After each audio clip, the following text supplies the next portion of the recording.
Hi, baby. Hello. How are you? Good. How are you? Yeah, hanging in. A little rough today, but hanging in. I'm gonna start by trying to open up all of the washi tapes. Ah! um, oh, I'm so excited. I was looking forward to this all week. Me too. Love it.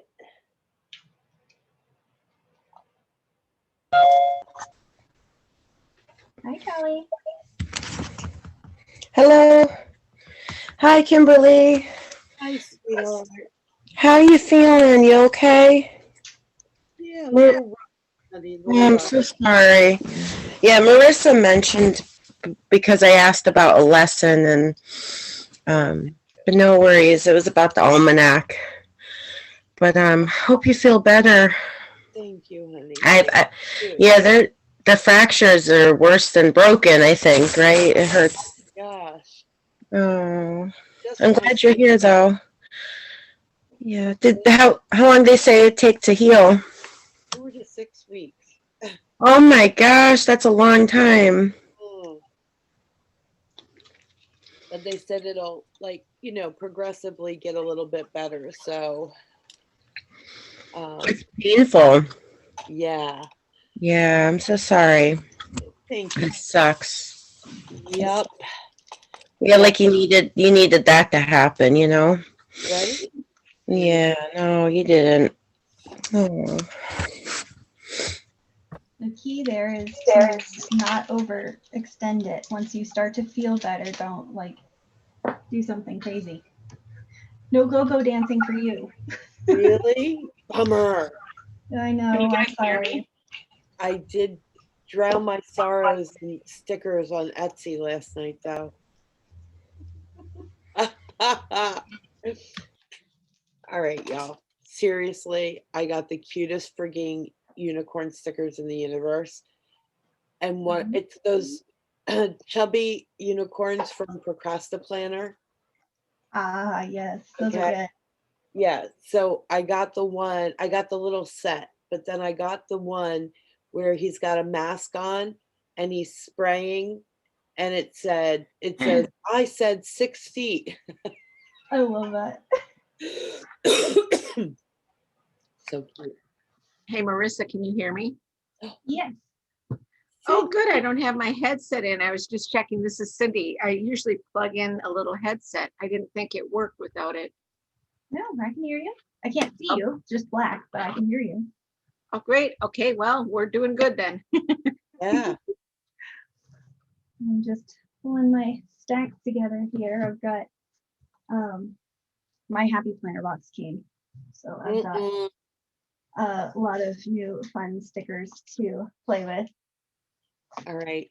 I want an unboxing later because Well, I already unboxed it because I couldn't wait. So let's see here. Where's my little ones?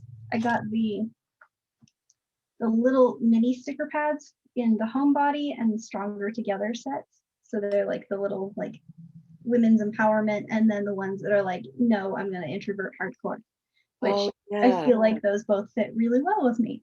Let me Yeah. just turn my phone silent here real quick. There we go. And then I got the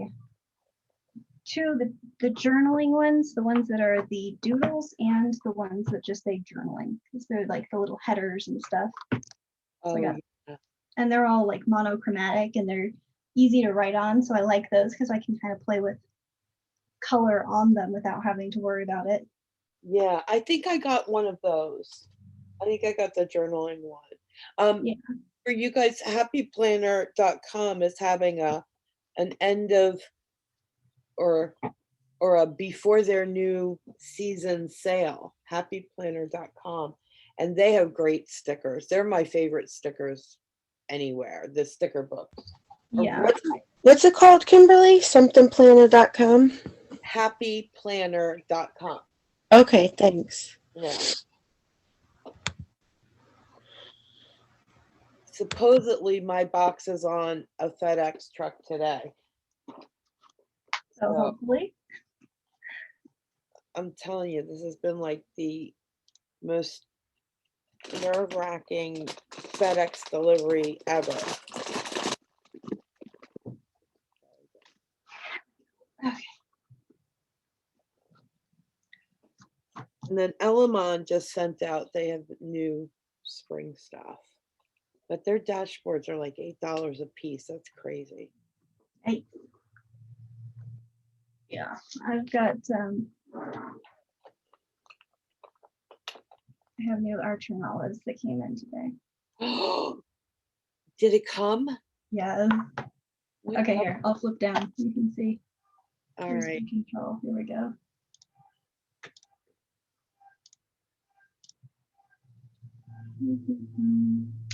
And of course, there we go. Second camera. Nope, that's the wrong camera. Ah, it's so cute. It's Marissa in full color everywhere. I don't know how to make it like switch. Oh, there it is. Yeah, but it's only showing the little one. Okay, what if I just say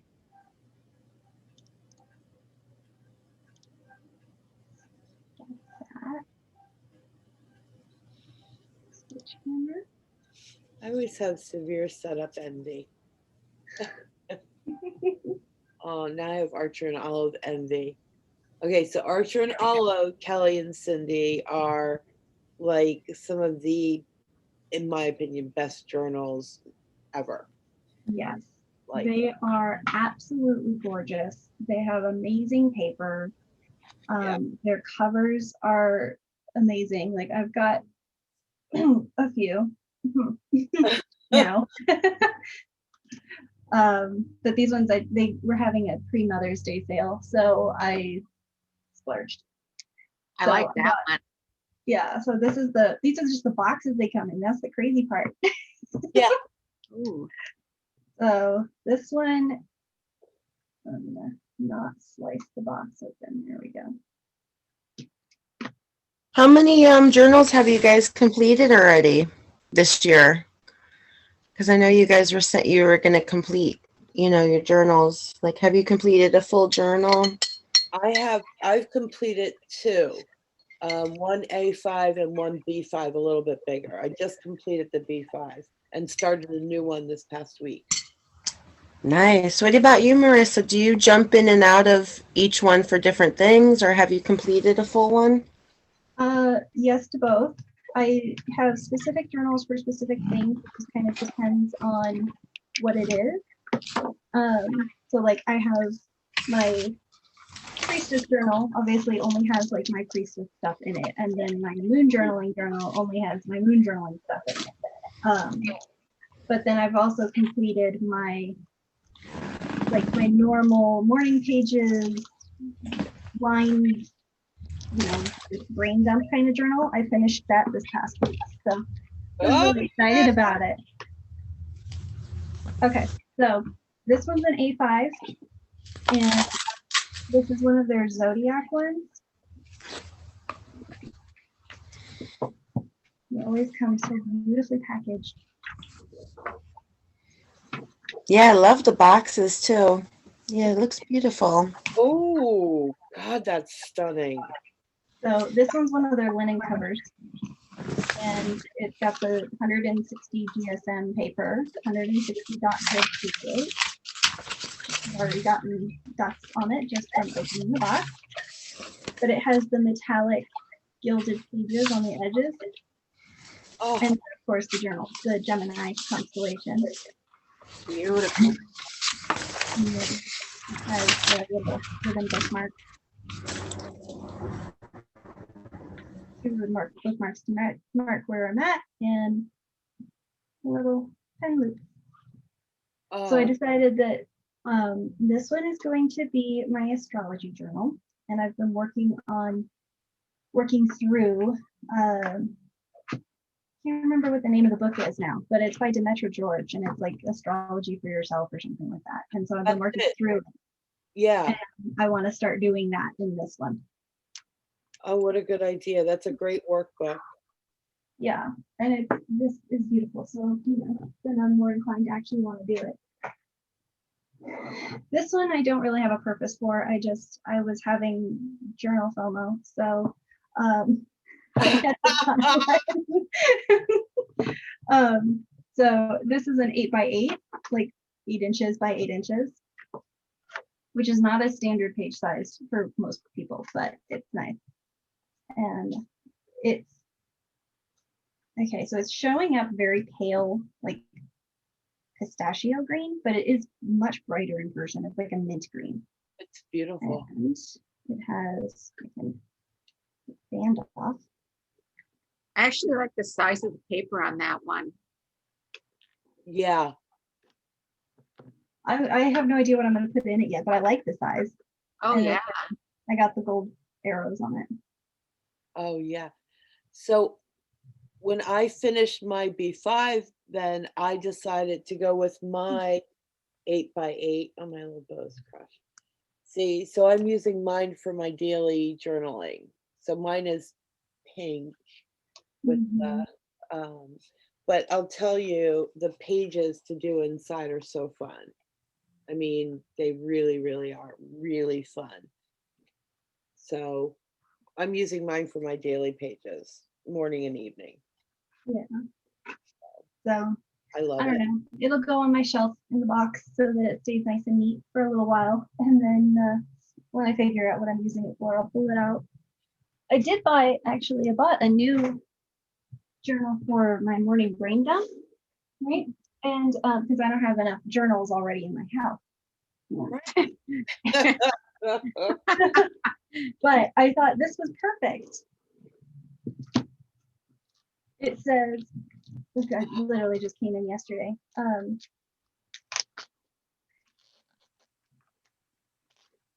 It's from Paper House, and they have a whole line of licensed Harry Potter stuff. Oh, what are they called? Paper House. Oh, God. Uh-oh. Right? Did you say Harry Potter? Uh-oh. Yep. Oh, gee. So it's just kind of like, you know, thin, not quite as thin as like Moleskine paper, but it's lined. It's a cheap journal. If it gets jumped up, I'm not going to be super upset about it. I liked the fact that it had the little ribbon bookmark, but I needed it because it had the cover with the quote, "Words are, in my not so humble opinion, our most inexhaustible source of magic." Oh, Cute. That needed to come home to me. Super That's cool. my morning journal. all right. So where'd you get it? Was it an Amazon or No, I bought that one on Zulily actually, but I Oh, think wow. they probably have it on Amazon if you look. I'm not 100% sure on that. I won't copy you. Right. We have matching planners, Kimberly. It doesn't bother me if you copy me. I know. So funny. Okay, so this is my stack up habit tracking stuff. A little intense.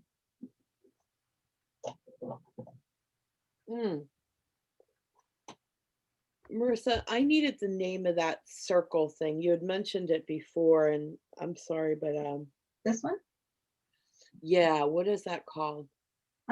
it's We Are Memory Keepers is the brand, and I think they call it their universal journal tool or something. Okay. I'll look it up and see if I can find the link for it, but it's yeah, so it's got the little like compass kind of thing on it, but it's got a nice heavy duty like it's really thick ruler. So if I'm cutting against it, it's not gonna like scrape it up or cut it. Because I have a couple of these like Dollar Tree, you know, 3 for $1 kind of flexi rulers, and I've cut a few of those. But I like it because it's got all of the different dimensions. You can do different side circles. This is for creating like marks to create the lines inside the circle if you wanted to make a little pie diagram. And I don't personally use these stencils, but they have, circles and squares. They're just a little big for me. So, but I like this. This I use all the time. And there's enough of an edge on the edge of the ruler that I can put it up against something and I can use it to create clean edges when I do my washi tape. Okay. Nice. Okay, Kim, I found paperhouseproductions.com. You may not want to go there. Oh Yeah. no. Danger, Will Rogers. Oh God. Yeah, they have a lot of really cute stuff and they have official licensing for several characters that I know you love. So Oh God. Yeah, the site is awesome. It's never ending. It's never ending. yeah. So okay, Oh, well, crap. it's yeah, there's a lot of fun stuff there. All right, Cindy, what are you ordering? There's a thing called the Harry Potter's Marauders Map Planner Set. That looks pretty cool. Oh my God. It's $34.99. It comes with a book and a bunch of stickers. That's a good price actually then. Yeah. Oh my gosh. Thanks a lot, Yeah, Melissa. Sorry, not sorry. Well, my birthday's coming up. I'll have to tell my husband, does your mother want to buy me anything for my birthday? I always pull that once in a while. Uh-huh. Yeah. That's nice. I like that one too. My mother-in-law texted me the other day and she goes, "It's almost May, time to start thinking." And I'm like, "How about you just send me Etsy money?" Mm, I can, spend a mint on Etsy, given half a chance. God, yeah. No wonder this looks lopsided. It was. well, then Erin Condren, is coming out May 4th with their new A5 binders. Yeah. Who's that? ErinCondren.com. And their life planners will be coming out, their new ones. Their stuff is gorgeous. And they do Afterpay where you can make, four payments every 2 Yeah. weeks. Dangerous. Yes, it's really, although I paid off my next 6 payments Good. before I shopped. So Yeah. I'm always concerned that one of these days they're going to be like, no more Afterpay for you. yeah, I don't think it'll happen. They like me too much. I know. Okay, well, while we're talking about shopping, I went on JetPens and I did a little order there too. And this is my color for the year. It's like this turquoisey teal. Oh, And they happened to have a pen sampler in turquoise. So I got, well, this one I bought separately because I needed the pencil to match. Same with this one. I bought these at Office Depot, but it all matches and it's beautiful. But it came with like a bunch of different gel pens all in the same color, a really nice, like this is a huge highlighter. Whoa. So I like that for bold lines. Tons of like ballpoints and gel pens, and like this one's a friction pen, which if you haven't played with a friction pen yet, you should get one. They're erasable, so that's fun. Disclaimer, don't leave it in the car on a hot day. They disappear. But it's got like a bunch of different like shades of turquoise, and I was just so excited. And then this one's cool. It looks like Legos. Oh my God. And I guess if you get multiples, they do actually like stick together. So, and it's like a felt tip, almost like a micron pen. Cool. Wow. Of course, I can't get it to fit in there. I was playing with it the other night. There we go. Look at that. It just holds on to itself. Oh my God. So lots of fun there. But yeah, so this one I think was like, I think it was like $26 for the whole sampler, and it was literally Whoa. this entire set. So that's 2, 4, 6, 8, 10, 12, 14 different pens and a ginormous highlighter for like 26 bucks, 27 bucks. plus Pretty. shipping. So, and they have them in a bunch of different colors. Like I've done the purple one before too, and they have them in ballpoints and gels and illustration pens and all kinds of fun stuff. So Jet Pens is another dangerous little place to fall down. That one I like because it's like, oh no, I'm just office supply shopping. I'm not planner shopping. Ah, Yeah. I don't think I'm fooling anybody, but you know, it makes me feel better to try and justify to myself. So with your Magic of Eye Planner, what do you do with that? Do you just use it for your daily notes or things you're doing like a regular planner, or what do you use yours for? Mostly reference. I actually haven't even written in it. I had great intentions for using it, and then I ended up deciding that it was just a little bit too small for what I was doing. But originally I was planning to use it to keep track of like magical workings and things like that. So I would have, you know, like a little note about what the spell was or what I put in the herb groupings, things like that. But because it has, I'm gonna find the square, there we go. Because it has all of the different like astrological attributes, and now I can't get it to focus. Okay, well that's a little chart there that has all the little astrological attributes for the day. So I like using that for reference, and it's got, you know, pretty pictures in it, and but pretty much it's just reference. And then I pulled it out because this is a tracker that I have recreated in my personal journal.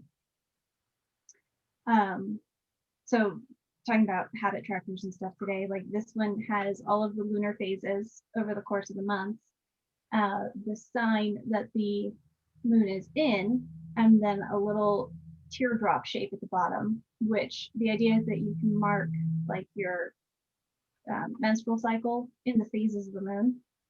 mm, And I've kind of been doing something similar to this in my morning journal, where I track like, here's what the moon, you know, the moon phase, here's the sign it's in, here's where my energy levels are, here's where I'm at in my cycle, that kind of stuff, so that it's kind of all together. I probably should have brought that one in because that would have made sense to show you guys, but I don't want to show you how many bad energy days we've had lately. So, but I really like this kind of concept of being able to track where I'm at versus where the moon is at. So this is mostly just reference. It's beautiful. I may choose to purchase the larger one for 2022 and actually use it the way I had intended, but we'll see. They're very pretty though. Well, that's okay, because I bought last year's on Etsy for $17, and it was never used. It was on the package and everything. And I thought, well, I just wanted to see what it was like. Plus, it is kind of a nice reference, even though it's last year's. I'm still glad I got it.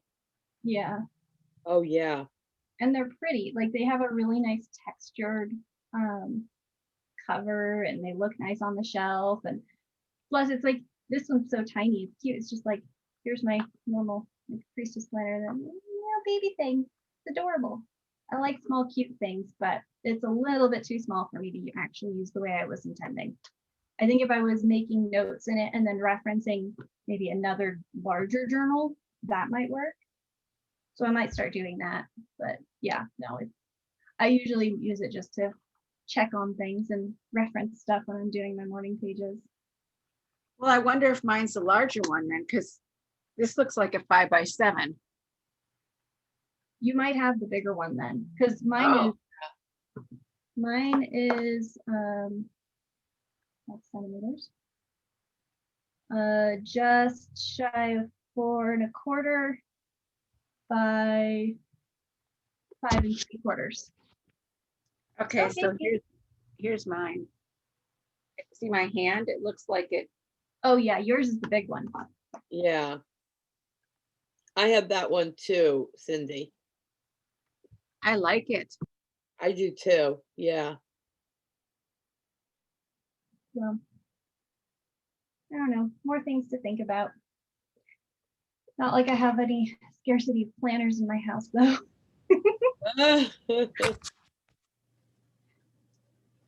Okay, so talking about habit trackers, I pulled this one off my shelf. And this is Cultivate What Matters is the brand. It's a Power Sheet goal planner. It's really fun, but I pretty much only use it once a month when my friend Taryn comes over and we do Power Sheets therapy together. I haven't done May yet, so.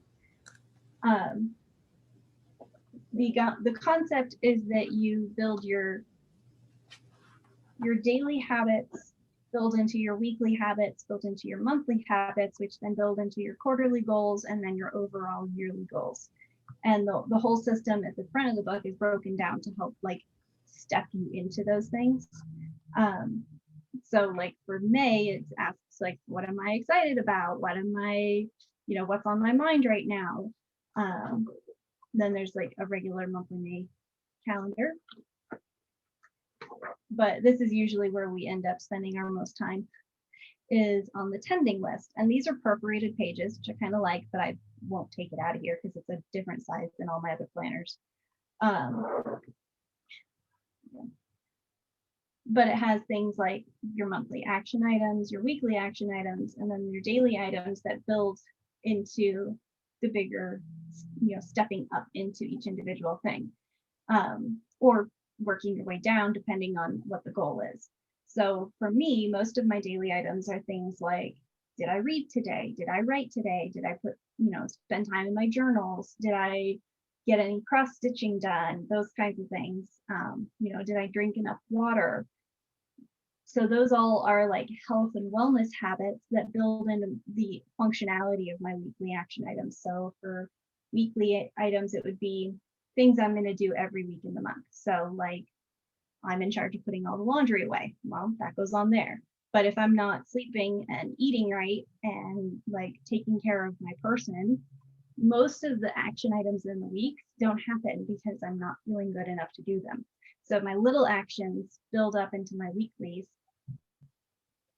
And then from there, my big monthly things, like what are the things I want to accomplish in May, right? So maybe, well, actually, one of the things I want to accomplish in May is finishing updating my website. And that's probably going to take me all month to do.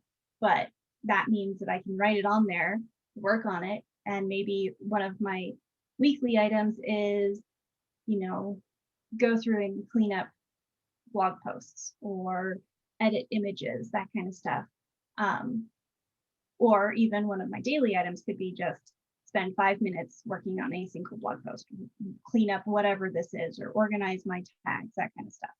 So a lot of it is habit building based on goal setting. So I kind of like this format for that because it really helps me to see how little steps build up and then how the big things can then get broken down. So it goes, either direction, which is why Taryn and I usually spend the most time putting our tending lists together, because then at the end of the month, you can say, well, here are all the things that worked really well. Here's what I'm saying no to going into June. Here's what I'm saying yes to. Here's the things that I didn't do well. It says I'm choosing grace over guilt about.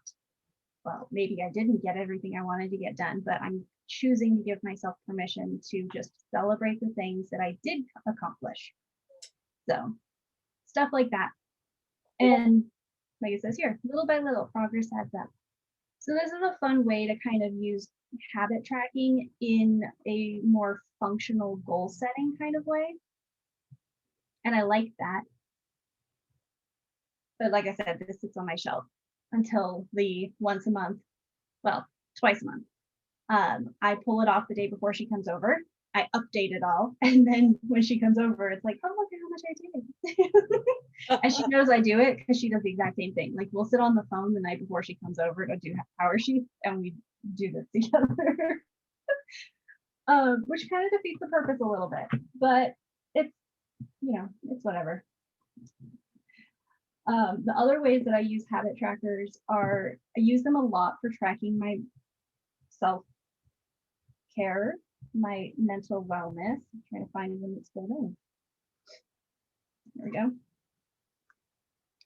So this is my Priestess Planner.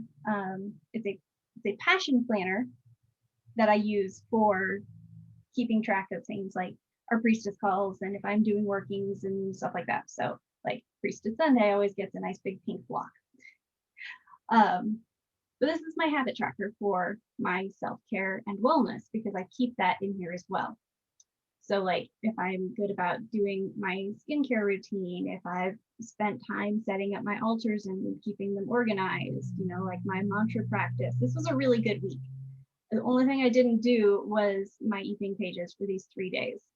And I know why, because I can look not at this calendar, but at my main calendar and go, oh, okay, well, that was the night that I spent 4 hours on the phone with my grandmother. And then I was too tired to write after that. This one, I spent 4 hours on my phone with my mom, telling her all the things we talked about with my grandmother. And I was too tired after that. And then this one, we had an impromptu date night. So instead of doing my evening pages, I got a massage. And I feel like that's totally a fair trade. So, right, like I know what the gaps are and I can kind of see where maybe I need to fill in more of those blanks or, spend more time on it. Like this one here is, I was really good at most of it. I missed my journal pages this morning. Evening pages I did better in this week. And then as predicted, 60 seconds of stillness is really, really hard for me. So I made it to about 50 seconds on this one. And then I sneezed and then everything, it broke the spell. That was it. I was done. These 2 nights I didn't even try. Like this whole weekend's evening time frame is just not good. I'm really good about doing my skincare in the morning because I can control that time better. But then obviously in the evenings, I kind of slack off a little bit. So it's things like that where I can see the overall patterns as they progress. And it gives me a better sense of where I'm at or what I'm experiencing in any given week. And it just kind of shows me like, okay, well, you did really good with the mantras. So maybe that's something that's easy to incorporate. But then I need to make sure that I'm setting aside time in the mornings for my pages. And that was what happened with that Thursday morning is I woke up, I put snooze on my alarm like 5 times. And then once I got out of bed, I realized that I had 5 minutes and that wasn't really enough time for me to sit down and actually write in my journal. So I did spend more time with my evening pages that night to kind of make up for it, but it definitely threw that whole day off. And these little habit trackers are printables from the Passion Planner website. You just stick your email address in there and they email it to you, and they come in the different sizes to match the Passion Planners. So this one fits with the little one, and then this one is the medium-sized one that fits in my medium-sized Passion Planner. So, and then I just tape it in. I don't think I have one built in here. This is my business planner, and I don't think I have no, I don't. So one of the things that I want to do is take my habit tracker and make this all about my business habits. So for example, making sure that I've posted to my social media accounts regularly, making sure that I spend time building up the back end parts of my business that need to be addressed before I can really make it scalable. So that's why I have this one all printed out, and I figured I would work on that and put it in here. This is an Erin Condren pocket. They're fabulous. Like a little sticky note kind of thing, and it just adheres and then it becomes a little pocket. So those are both very similar kinds of habit trackers. This one, so this is a plum paper planner. This is one of their notebooks, and I want to say this is their A5 size, even though it's not actually technically A5. I think the pages might be. I'm looking, yeah, so the pages are about an A5, roughly. They're a little bit squarer, but this is one of their pre-built templates. There we go. And this is the second one I've done. The first one was really about tracking on a daily basis. I can get it to, there we go. Tracking on a daily basis what I was doing for my physical wellness. So I have like my physical activity. I might have one filled in. There we go. Okay. We're gonna cover up the weights. Hold on. There are just some things I'm not quite there yet with sharing. There we go. Okay. So like today we did chest and triceps. I ate way more chocolate than I needed to. You know, it logs my weight and then how much water I drank. I made a note that it's 10 ounces because that's the size of the water bottle I was drinking from this day. So I got 30 ounces of water, which is not nearly enough. And then I got 7 3/4 hours of sleep. Sorry, 7 1/4. And then about 2,000 steps. So this wasn't really a great day, but it wasn't a terrible day either. And then it's the same thing. It's just, you know, Tuesdays it's the same thing. Like here's cardio, more coffee than I probably should have ingested.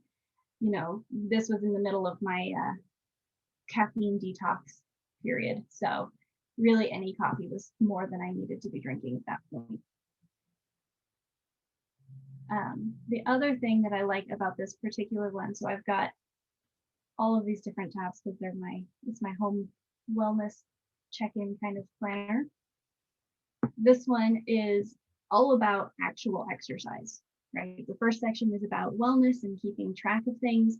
This one is getting really deep into like, did I take my vitamins? Did I sleep well? Did I exercise on those days? You know, then my overall like weight, body measurements, those kinds of things, because this one's very aimed at weight loss and fitness. And those are things that I'm kind of focusing on this spring into summer. And then overall like guides of how I felt like I ate that day. Like if I have notes about things that maybe I shouldn't be eating or things that I ate that were really good that I'm celebrating.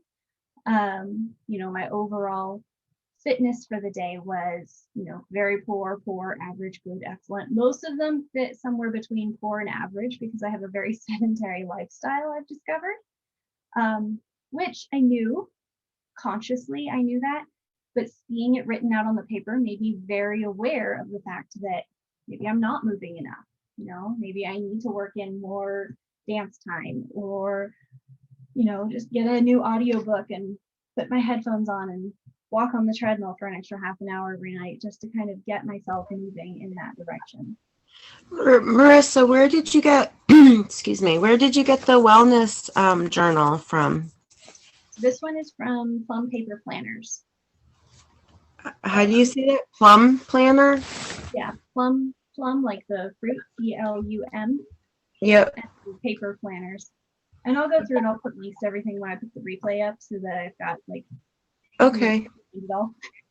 Thank you. But I like this size. It fits really nicely in the little cart next to my bed, which is my nightstand. And it sits really conveniently with my morning pages journal, which sometimes I journal in bed and more often than not I just bring it in here.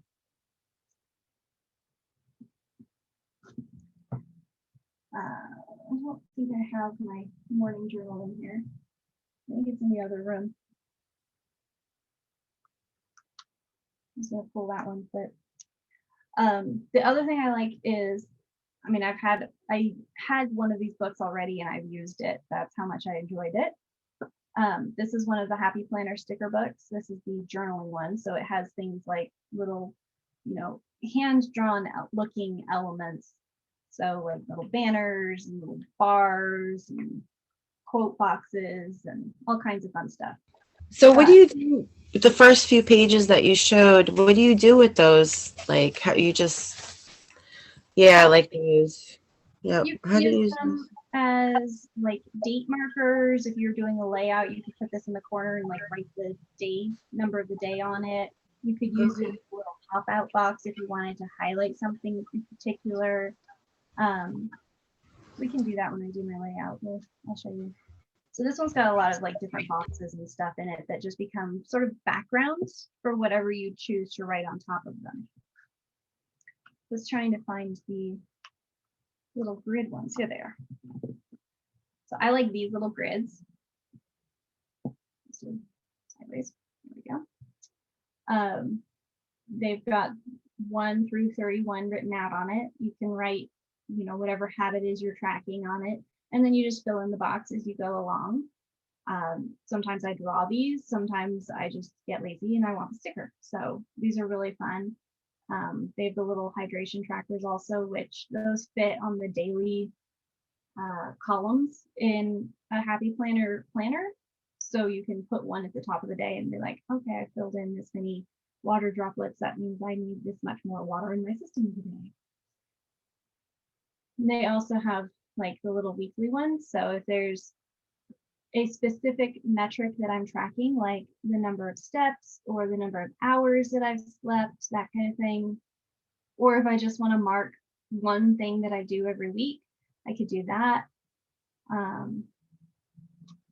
These are kind of the same concept, but they don't have the days of the week on it. So you could just track the same thing for a certain number of times. I think that's all of those in this one.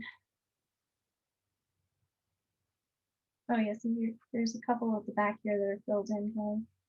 So there's like, these ones say note, and they've got little hearts and stars and stuff on them. So you can just make them part of the decorative piece, or you can use them and integrate them into your layout. Okay. There. So, what do I do with that one? There are 2 things that I want to start tracking in my planners. This is another passion planner that I got when they were on sale last month before. March, whatever month that was. I want to start tracking the books that I'm reading and how many hours I'm reading. And I have an app on my phone that keeps track of it for me, but I like the physical representation. And since this is my Stacks and Snacks podcast planner notebook kind of thing, I'm just gonna get my little app open here so I could show you how it tracks when I'm reading. I want to put it into this notebook as well, because some of the books that I'm reading, I'll end up doing reviews and stuff for. And the passion planners come with all of these lovely dot grid pages at the back. So I figured it would be perfect for building a habit tracker onto. I haven't quite broken in the spine on this one yet.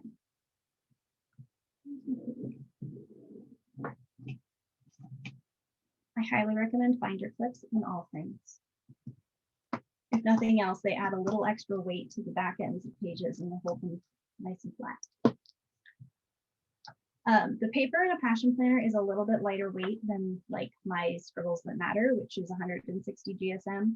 So instead of putting a lot of wet media onto here, so like I'll use my gel pens and I'll use my mild liners because I like those, but I won't put down like a lot of wet glue or a lot of heavy paint, glitter, that kind of stuff, because I don't want it to soak through the back pages, which I can do in my Scribbles That Matter, but not so much in my passion planner. So this is Bookly. This is my book tracking app. And right now, here's all of the different books that I've got going at the moment. Like a kind of eclectic collection here. So it keeps track of, let's see, here's one. Trying to find one that has a good number of pages read in it. So this is an audiobook. It tracks the number of hours that I've read. This says an hour and 12 minutes. Let's see if I can get it to focus. And when I'm reading the book, I can use continue reading and it pops up a little timer and it tells me like, oh, here's, how many hours you've read. And when I hit stop, it asks me like, because this is an audiobook, it just saves the reading session. If it was a physical book, it would say, there we go. It would tell me like how many pages I've read in that time period. Here we go. This is a good book if you are looking for journaling ideas, like ways to use your journals.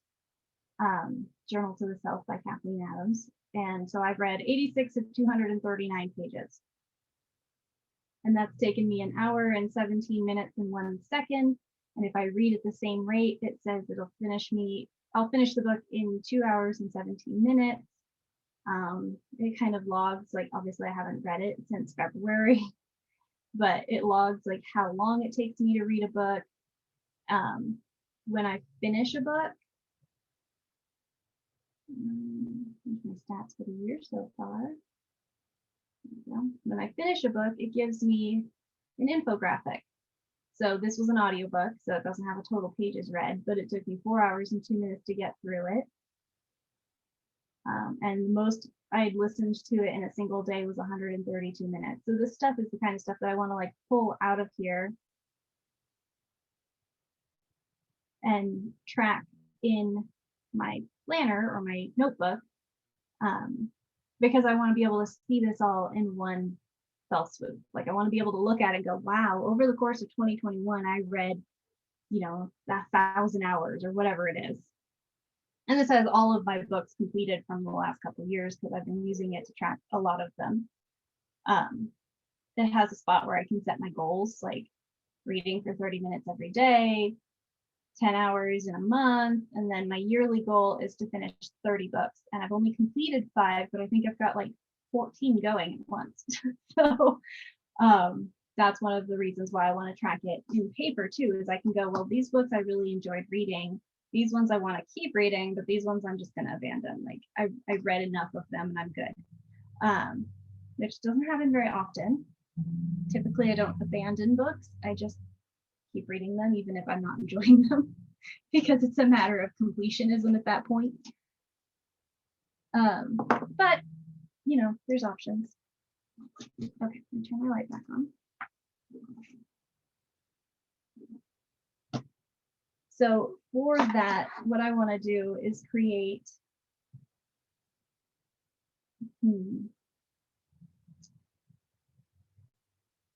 I want to create a monthly tracker that shows how many pages or how many hours I read every month. Yeah, I think that's good because then I can see over the course of a year which months I've read most in, and then I can create a list of all of the different books that I've read and how long it took me to complete them, things like that, as like a sub tracking kind of thing. So feel free to play along at home. you have something that you want to track. No, I've got dust all over the backside of my ruler. This is a dot grid, but I'm terrible with straight lines, so I'm going to cheat. Not cheating. I'm going to use the tools at hand, and I'm just going to draw a straight line. So from the edge of the page, there's 1, 2, 3, I'm going to say 5 dots in. And make that my straight line. This is a mechanical pencil. When I do trackers and stuff like that, I typically do them in pencil first, just because I want to make sure I like it before I put ink to page. Let's see. I'm going across this way. So this is actually going to be the header for the tracker. I like bar graphs. I think that's what we're going to do. 1, 2, 3, 4, 5, so 7 in. This one. The numbers are arbitrary just because I like the size of the section. In my normal bullet journals, I know exactly how many dots are on the page, so I can actually like mathematically work out how big the boxes should be to make them even, but I'm not super worried about it in this one. I'm just gonna do, let's see, across the bottom here, fill up a couple squares.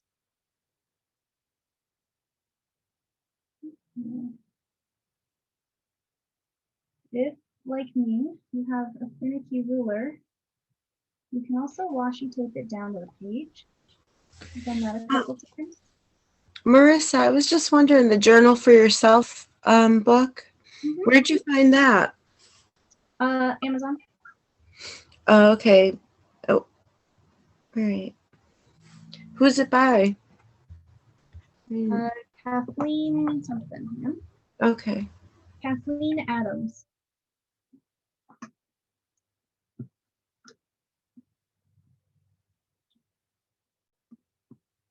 So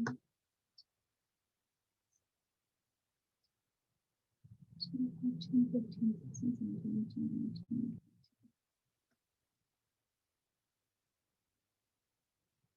I think that's about in the middle of the page.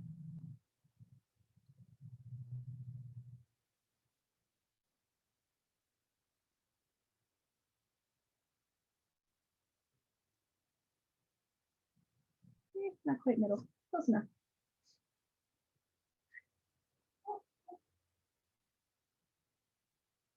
So I'm thinking what I'll do is make each of these sections an hour block. The odds of me reading more than the grid lines will allow in a single month is very unlikely. And this is just to give myself a little bit of a barometer.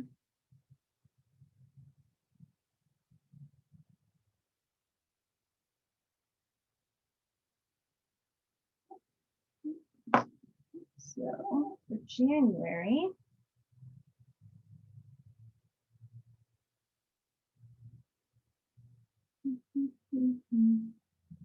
Bookly app can also give you specifics just by the month, which is kind of cool. So like in January, I read 236 pages with a total of 11 hours. Just so you, the Journal for Yourself book is hard to find. I didn't see it on Amazon. Just maybe you could find a link later and put it up if you could. Thank you. Yeah. Okay. Actually, Kelly, search Kathleen Adams and it comes up right away. Okay. Thanks. Yeah. Yeah, it was a weird thing. It didn't come up under the title at first, but it does under her name. Okay. That's weird, but yeah, good to know. Okay.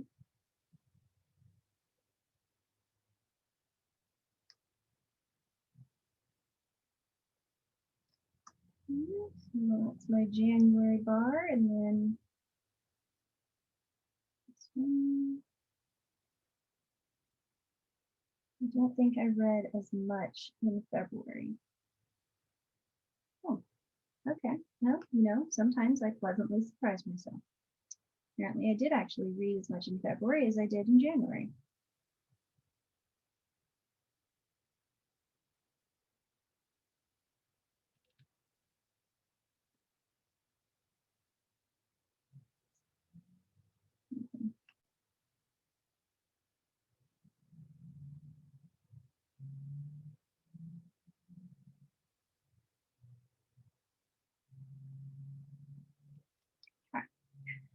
And now April I haven't completed yet, so I'll leave that bar off. But now that I've kind of got the structure of it down, okay, this is one of those Artist Loft is a Michaels brand, and or I don't know if it's a Michaels brand, but they carry it pretty much exclusively at Michaels, I should say. But I like their illustration pens because they're like the microns, but much cheaper. And they are just as good, I found. The nice thing about the microns is they do come in different colors, and so far I've only seen the illustration pens in black, the Artist Loft ones. So like this one is actually like a deep navy blue. They come in a bunch of different colors, but this one might be purple actually, now that I'm looking at it. But they're a lot more expensive. And I'm just gonna use my little ruler, which I put somewhere.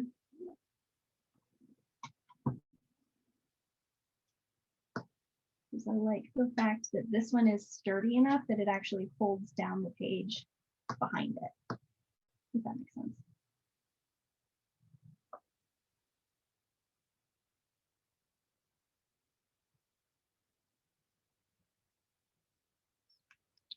And in spite of using the ruler, you still end up with uneven lines. Apparently that's genetic. My mom says she can't cut in a straight line, and I can't draw in a straight line. So, I can't cut in a straight line, even if it's like, if I'm following something. Isn't that funny? when we were little, my mom's a seamstress, so when we were little, that's how we learned how to cut with scissors. She handed us some patterns and said, follow the big black line. Because she didn't want to cut she didn't like cutting patterns. Which we didn't know at the time. We just thought it was cool to get to help mom, but it's child labor. Good for something. Yeah, even with the paper trimmer, sometimes I have a hard time slicing straight. And those things are designed to slice straight. Like, that's their whole purpose.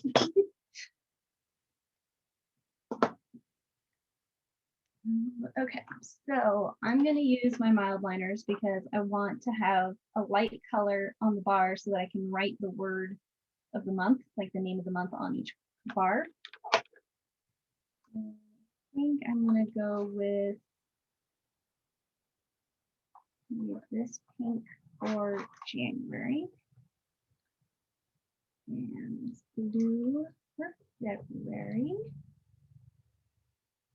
And nice pale purple for March.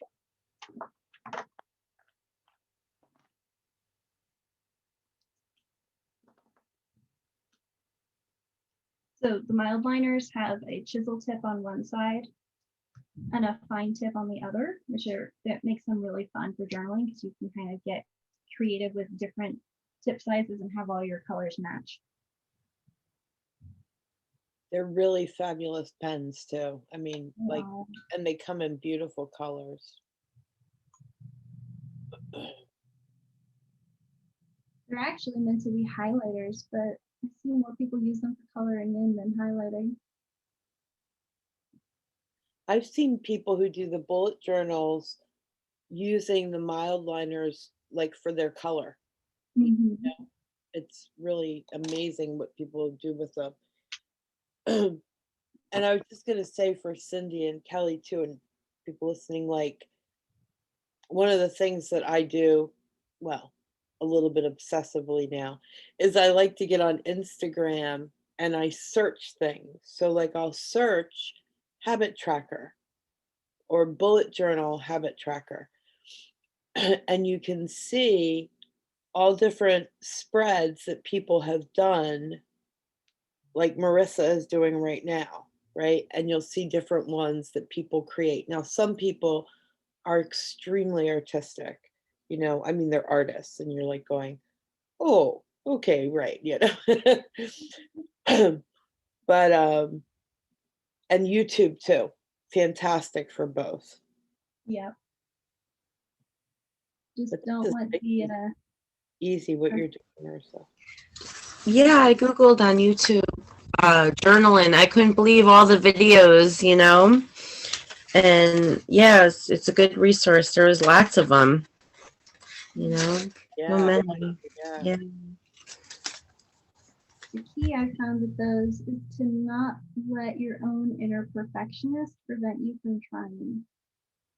Sometimes I stare at them and I go, those are beautiful, and I will never do that because I can't do that. And then my brain goes, yes, you can, you just have to try. But it's, yeah, the inner perfectionist can sometimes be our worst nightmare with those because we watch them and they're like so beautiful and artistic. And I mean, this is about the extent of my drawing. So, I can draw straight lines with the help of a ruler.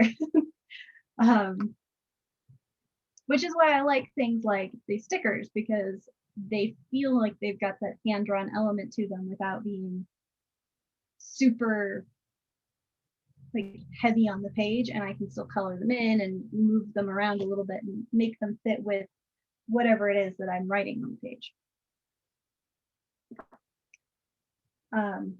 Lettering too is one of those things that I Oh, in the Goddess Planner, if you all do Goddess Planner, I know Kelly, you do. Marissa created a beautiful habit tracker in there too for each month. And that's already in there and done. You just have to fill in what you're going to use it for. Yep. I've seen it. I wrote it in, and but I didn't keep up with my good habits. I did some of them, but not all the time. But I didn't keep up on tracking either. So I guess I'm gonna have to use one of those little clips so that I go back to that page. Yeah, good You idea. know. Good idea. Yeah. way to You do know it. what, Kelly? I have a hard time with the monthlies. So I'm playing with weeklies. So if I can keep up with the weekly, you know what I mean? To make it a habit itself, right? And maybe that. Yeah. Okay, I see. Yep. Yep. Mhm. Got to trick your brain sometimes, A lot of times you have to trick your brain, especially when it comes to building habit. That's kind of one of the pitfalls of trying to train your brain into new things, is building those neural pathways and having a happy reward at the end of a completed habit. Usually it helps tricking your brain into thinking it's a good thing. Buy more stickers. I'm wondering, I had bought some of those books of stickers a long time ago at like Staples and stuff, or I've seen them where they're loaded with great stuff in them, and I'm like, where did I put them? Oh, And I know where I just came to me where I put them, and I think I might be able to find them. So that's good. oh, that's great, Kelly. Those are so fun. Happy Planner stickers, and they say, Yeah, yep. I think that's what they are because they're the booklet, and there's so many things in them. oh, they're So amazing. They're amazing. Yeah. And I will also tell you guys, Dollar Tree, check the Dollar Tree in your area. They have had really good stickers the past couple weeks. oh yeah, okay, yep. I saw that you showed that on Facebook. Yep. Yep.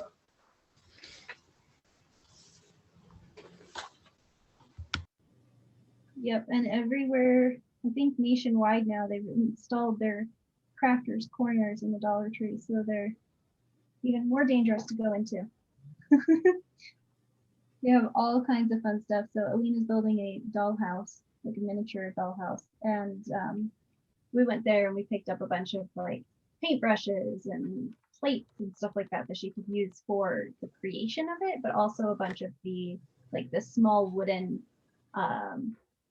craft pieces, and they're just kind of like little buttons and spools and shapes and all kinds of things, and some extra wood glue.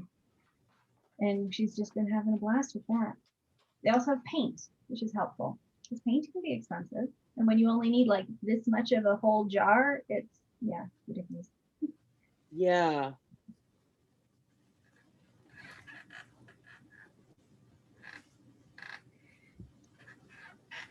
So I'm just kind of giving myself a little bit of an outline of where I want the rest of the months to fall on here.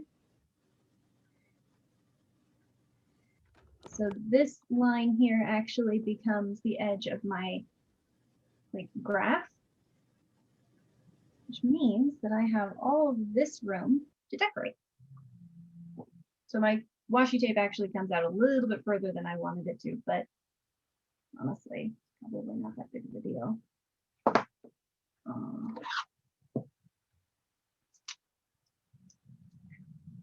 This one. I am so bad at tracking this kind of stuff, and I need to learn how to do this because it would help me so much. I'm really good at tracking it when I'm in the mood to do it. Yeah. I'm not as good about tracking it like when I'm actually doing it, which is why I like the little phone app, because half the time right now I'm reading on my Kindle. So it gives me a little bit of a kind of enforced accountability, and then I leave the timer running on my phone, which makes it harder for me to get distracted. And I'm less likely to just end up sitting there scrolling through Instagram for 20 minutes.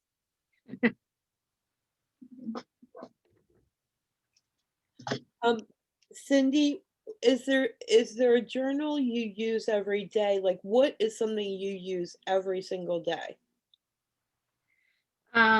Well, every single day I use my WeMoon journal because that's what I used to do before this. I started taking these classes, but I certainly have enough journals now to start working in them. Yeah. Well, and maybe that's what you put it where you are every day, you know? And then I just used like the little planner clips, right, to keep track of where I put stuff, in my journal. Let me show you. Sorry, Marissa. I don't Oh, know. you're good. But see, I use like the little clips, right? Oh And that yeah. way you can make it really fun, like, oh yeah, let me go back and check, like I do my nurture score. And that's something I've been doing every day. Although I will tell you this week I've been really bad at it, but you'd think I have more time, but because of this stupid rib, but I don't. I haven't been doing as much. But like I make a fun page and then I put the bookmarks there. See? Oh yeah, cute. Yeah. And this is a sticky note, you know. So just you can figure out what, makes you kind of excited and happy. But like I said, I'm bad at the monthly, so for me, I'm gonna work on doing weekly. And if I can track it then weekly, then then I can expand into the monthly again, you know. Mhm. And the other part too is to make a scratch note, right? So Marissa has her app and like she's filling in this, you know what I mean? Like, so you have a place where you make the notes and then you do a pretty tracker once a week or something. Yeah, I have all the time in the world. I mean, I'm still off of work. So, I mean, it's just, I've never been a person to write everything down, and it just makes so much sense because I think I'd be more organized. Mm. And yeah, for this type of tracking here that she's doing, you know, like tracking what you drink every day and how you eat and everything like that. Yeah. Mhm. But as far as the big journals, I do like those for the goddesses and stuff. I've been working on those in a separate Oh, note, on a separate note, you know. Yeah. Well, and that's part of it too. Is, you know, like one of my weekly habits is spending time doing goddess research. I mean, for me, it's a little more formalized because between priestess class and goddess planners, like I need to have the research anyway. So it works for multiple different facets of my life, but it's, you know, do I spend enough time doing those things? Like, do I? And so when I am one of those neurotic people that I like time blocking, I like tracking things. I like the concept of knowing where I spend my time and my hours. So, and then it makes it easier to say, well, you know, I've got 5 hours this week to do something fun. What do I want to do? What can I get done in 5 hours? Like, you know, can I sit and stitch for that 5 hours and do nothing else? Sure, great, okay. I have a tracker for that too, like my daily stitch count, which is insanely small in comparison to some of the other people that is in my stitchy group.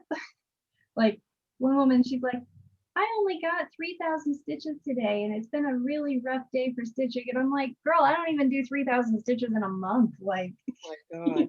like, whoa, some other things. I thought you said bitching. I was like, bitching all day? I'm like, what are you I bitching do, about? I do that for quite a few hours also every month. No, I like to cross stitch. So That makes a difference. I was like, what is she bitching about for all day? yes, 3,000 different separate bitches. That would be an interesting thing to track. Like, what do you complain about? Like, what do you, because I have a positivity journal, right? And it's not very big, it's a little pocket notebook kind of thing. And the things that make me happy through the course of the day, I just jot them down in there. And a lot of times that stuff gets fed into my evening pages. I have a lot of them. I'm so excited. A lot of Did you positivity. find them, Kelly? Yeah, I just found them. That's I said jackpot. I found the books, you know. Oh my gosh. Let's see. Yep. Yeah. Going down. Okay, well, don't mind the way I look, but it's Oh, still Jesus. okay. I know you guys don't care. And Let's I see. don't look very good over here either. So no. Yeah, I guess what happened was I kept getting these coupons all the time from Staples a few years ago. Oh, wow, I found washi tape too. And I wasn't even into washi tape back then. I must have bought some. Oh my goodness. Okay, 1 second. Let me just get everything ready. Out of the bag. The cat's out of the bag. Oh my gosh, that's so cool. Yeah, I'm having treasure now. hunt. So, well, I did find, yeah, I remember buying this. Okay, I remember buying the washi tape, but it was like, I had bought these planners, but you had to fill everything in with the date, you know, and I didn't do those, but well, anyway, these are the washi tapes. I'll go slower. So I had gotten this one. Can you guys see it? Ooh. Oh, wow. Oh wow. This wasn't, yeah, so like I had gotten these, you know, a couple years ago, and I maybe like 2 years ago. It's Amy Tangerine sticker book, 30 full sheets, and 1,487 stickers. Oh my God. Kelly, those books are so fun. Yeah. Yeah, Go, girl. Oh, yeah, and then like this is the, Christmas and this- your birthday. Whoop, whoop. I got this one. Oh yeah. And that one's cool. It's got a lot of the like the tabby things on it. I love Yeah. the function and the form. I love this one because it's got unicorns. Oh, cute. Yeah, I can put the light up brighter if you need. I just No, kind of we dim it. good. I can see it. Yeah. Yeah. And I mean, boy, I really went to town back then, and I never even used them because I wasn't really journaling. I just, so I got this one. That look, there's a bee up there. I love bees. Those are beautiful. Yeah. Yeah, and then this is the planner ones that Marissa mentions. Yeah, Mhm. Yeah. and another planner one. Oh, yeah. Yep. Oh, honey, they have hundreds of those. Let me tell you, it's I crazy. know. Wow, I might as well use them, I guess, you know? Honey, I use them every day. Oh my God, I love it. Yeah, 365, a goal without a plan. Maybe I should use this one. This one looks like a planner one. I think my friend had given me some of these. These can be like trackers, little stars, little Those silver are star. fun. And this one, Oh, butterflies. stars and hearts and roses in there, and even got a bear in there, I guess. I was looking at the back. Yeah, I was getting great deals. They were giving tons of coupons, you know. And then I have these are planner ones too. Look So. at that. Yay! Oh my gosh, honey, that's awesome. That's a heck of a haul. Good job finding Yeah, it. that's That's heck of a- awesome. But it was like overtime. I was doing it overtime.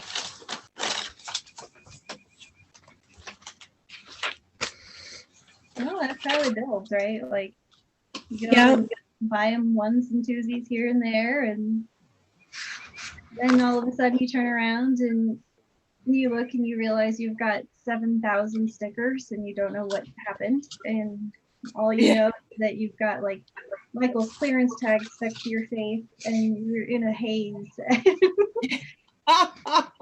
not that that's ever happened to me before. I know.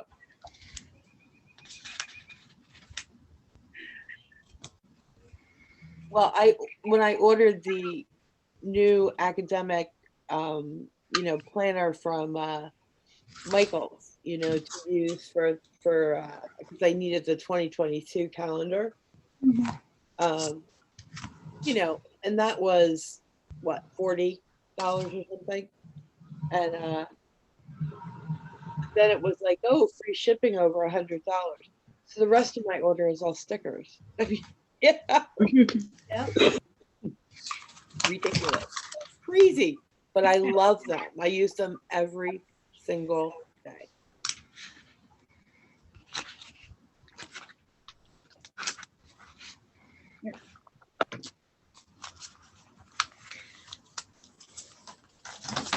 Oh, actually, Mercy, you haven't even seen this. I did this yesterday. So I'll show you guys. I decided to organize my stickers into a binder. So Oh, wow.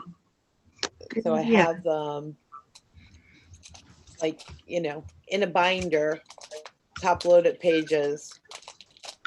See, and that makes it a lot easier to find them all too. So I Yeah, did that's that a good idea. for the ones that are not still attached or in books and stuff. So that's about how thick that one is. That's And then that one. I have a couple boxes of stickers over here. And then the ones I use every day, just like you just showed, Kelly. See, here's my stack of my books I like to use every day. So Okay, so I'm not guilty then. workaholic guilty.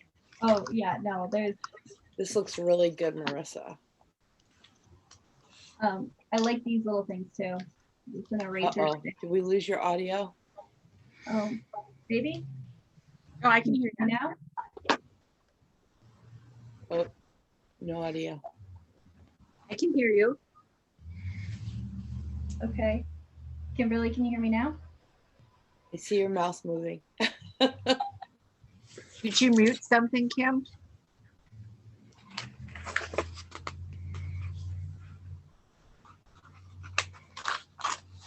Let me check my settings here. Can you hear me now?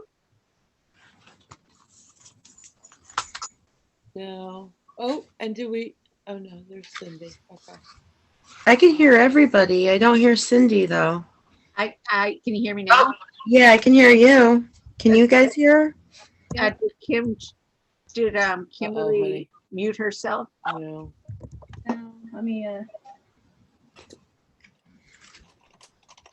see.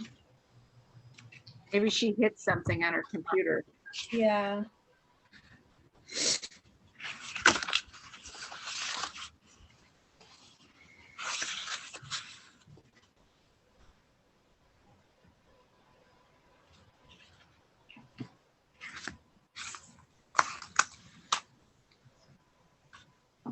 Oh, is it me? I think You're it might- back now. Yeah, it's you, Kim. Just kidding.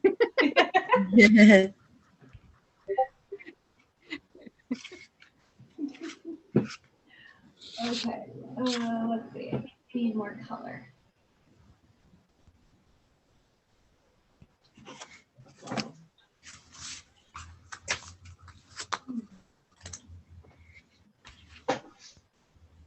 She signed out. I guess she's coming back here. Yeah. The watch for pop back in. Okay. So maybe. So with the. So how do you find time for everything with kids and everything and work? How do you do all this? That's what I was wondering. How much time does everybody spend on the journaling and then the art part of it? Well, I like in the mornings, it's about 15 to 20 minutes for my morning pages. Stuff like this I'll do sometimes like in the evenings while like we'll put a movie on and we'll all just kind of like hang out and I'll journal or color or whatever. So it's kind of a little bit of a multitasking kind of situation. Let's work together. I was gonna say, yeah, you work and have kids and everything, you know, you're busy. Now I am very lucky to have a family who understands that I need a creative outlet. And I kind of work it in around things, but typically, yeah, I mean, I spend probably 4 or 5 hours a week, honestly. Oh, Sometimes I spend more time on them. It just depends. Like this week, I spent more time organizing my journals than I did playing in them. But that was kind of in preparation for this. So I knew going in, it wasn't going to be a super creative week. It was just get it cleaned up, get everything organized, and figure out what I wanted to do with it all. I'm just trying to figure out sizing this.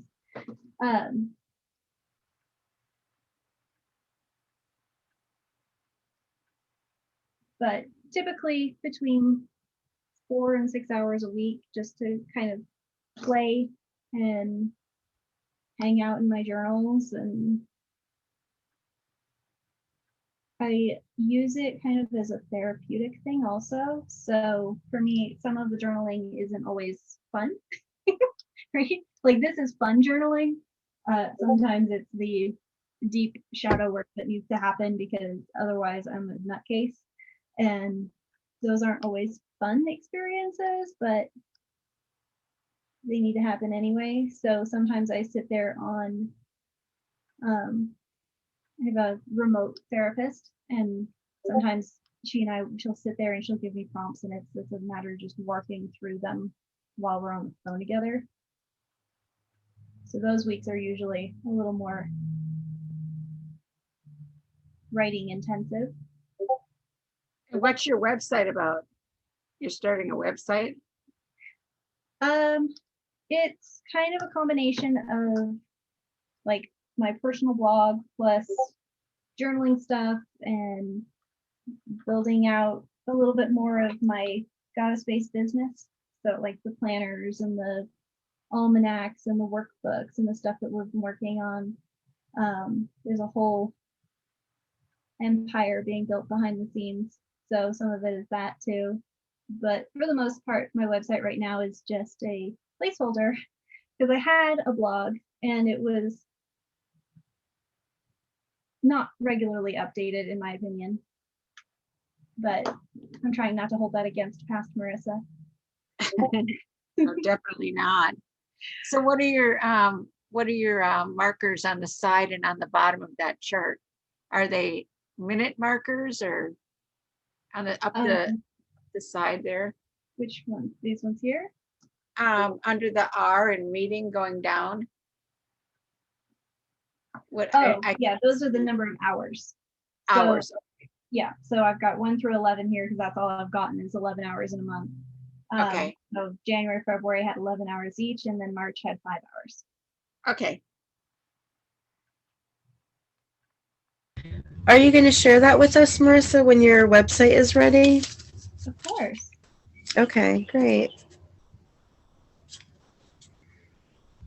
I have a lot of backlog of posts that are things like how to deal with perfectionism, working through some like self-care stuff, things like that. And I'm just kind of going through and tidying them up a little bit and kind of editing some of them because they were written in a very different place than where I'm at now, emotionally, structurally, that kind of thing. So some of it is being rewritten and some of it's just being cleaned up to match the new layout of the site.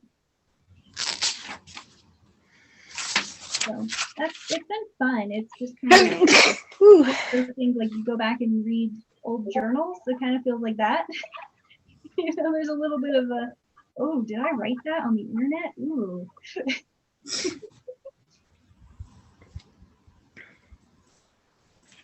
Yeah, I like your class that you did, the self-care class. Well, thank you. Yeah. That one was kind of born out of my old blog post actually because I had a lot of content for that. Yeah, I thought it was really good. I'm still working through it, of course, but I would just look through it the other day and I was like, I should redo this, you know. Yeah. Go ahead and finish it up and do more of it because it was good. Thank you. Are you planning on doing any other classes? Yep. It's just one of those works in progress kind of things. And I want to get the website done first so that I have a place to kind of Yeah. people when they're looking for something more. So there's a whole lot of infrastructure on the back end of things. That is, yeah, I also put this in this. A lot of infrastructure in the back end of things that has to get done before I feel on it.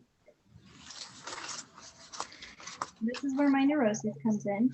I'm lining up the bottom of the sticker with the dots on the grid lines. No one else is going to see that. But for me, it's got to happen. I think I'm going to put a lighter brown color here too.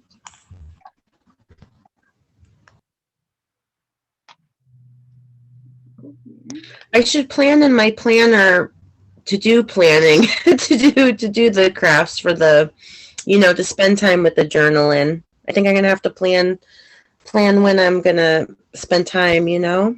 Yeah. Yeah. And that's actually a really good way to do it because then it becomes Yeah. the to-do list, right? Is to spend time taking care of yourself and having fun and doing something creative without it being like a really big cloud over your head. There you go. That's better. That's honestly that's what I do. I spend a lot of time planning to plan. It's the best. Like I build in on Saturday evenings, I set up my week for the next week for, you know, big class things that I'm working on. Sometimes those take more time, so I will block out afternoons or evenings or wherever it fits in, you know. But it's important because you have to make time for yourself as well. And writing it in your planner is definitely a good way to do it, as long as you're actually looking at the planner, right? Like I've got planners that I've filled in, decorated, made beautiful. And then I put them somewhere and I never look at them again, which kind of defeats the purpose of them. So use it like a tool to help create, to manage, to, you know, do whatever it is you need to do in your life and capitalize on the structure it provides. So I like to color. I'm not good at drawing, but I like to color. So these little journaling stickers are awesome for that too. And I have a fancy silver pen.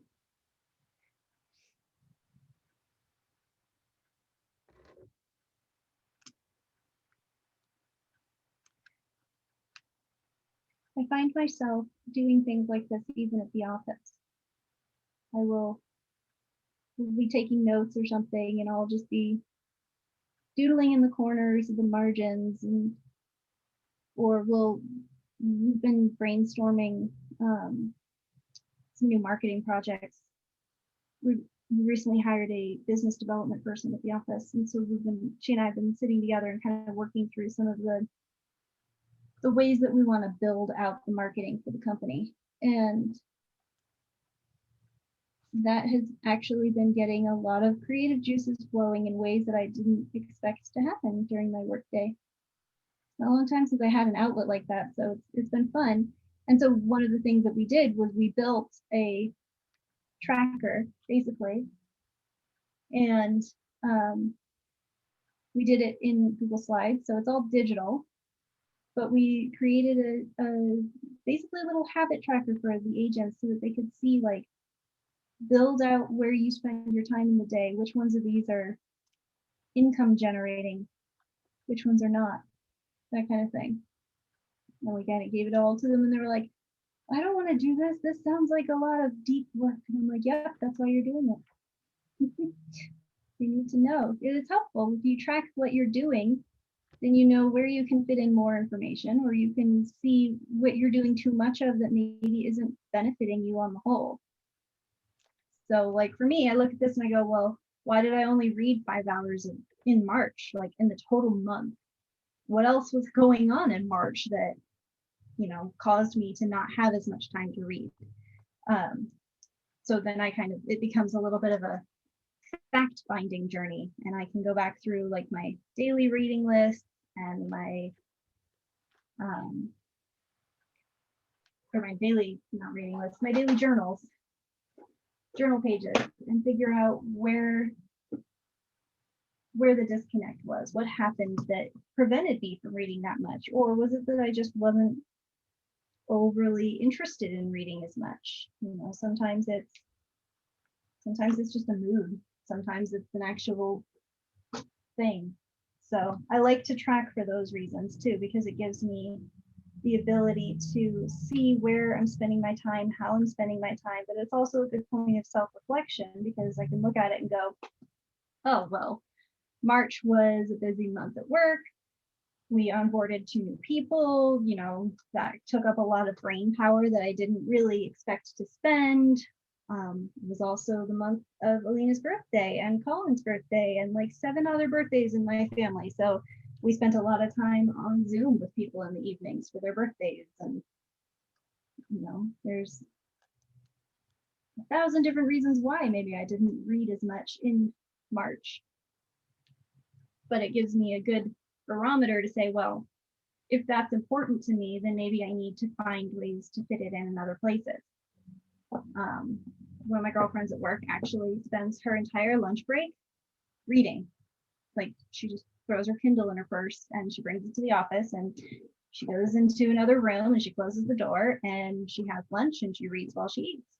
And that's where she gets her only reading time, because then she goes and picks her kids up from school and she's at home and she's doing all the mom things, and she doesn't have a partner who can do some of those things for her or with her. So it makes sense for her to try and fit in what she can do when she has the time.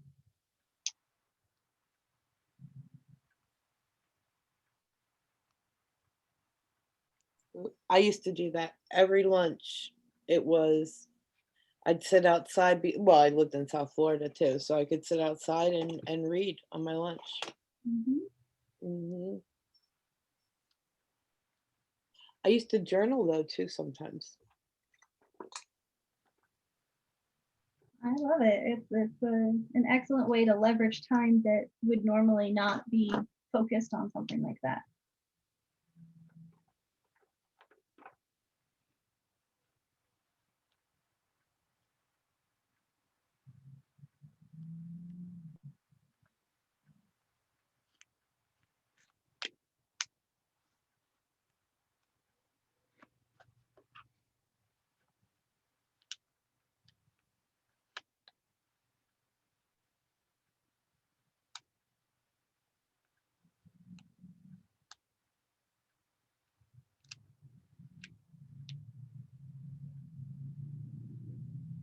Let's see.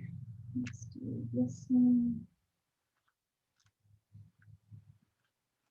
My goal is to read 120 or yeah, 120 hours in the year. Which doesn't seem like a whole lot, but when you figure that I've only read 11 hours most any given month, that breaks down.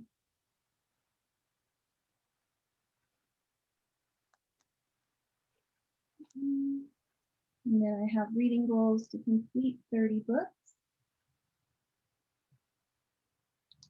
And then Figured out how many hours would you say? I guess I'm having a hard time seeing the full, maybe I should bring it up here. You said you do 11 hours in the month or 30 hours?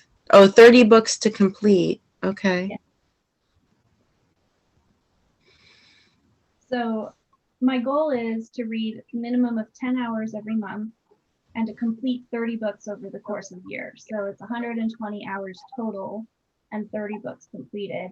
And then I want to write 10 book reviews this year, books that I just fell in love with. Awesome. Thank you for explaining that.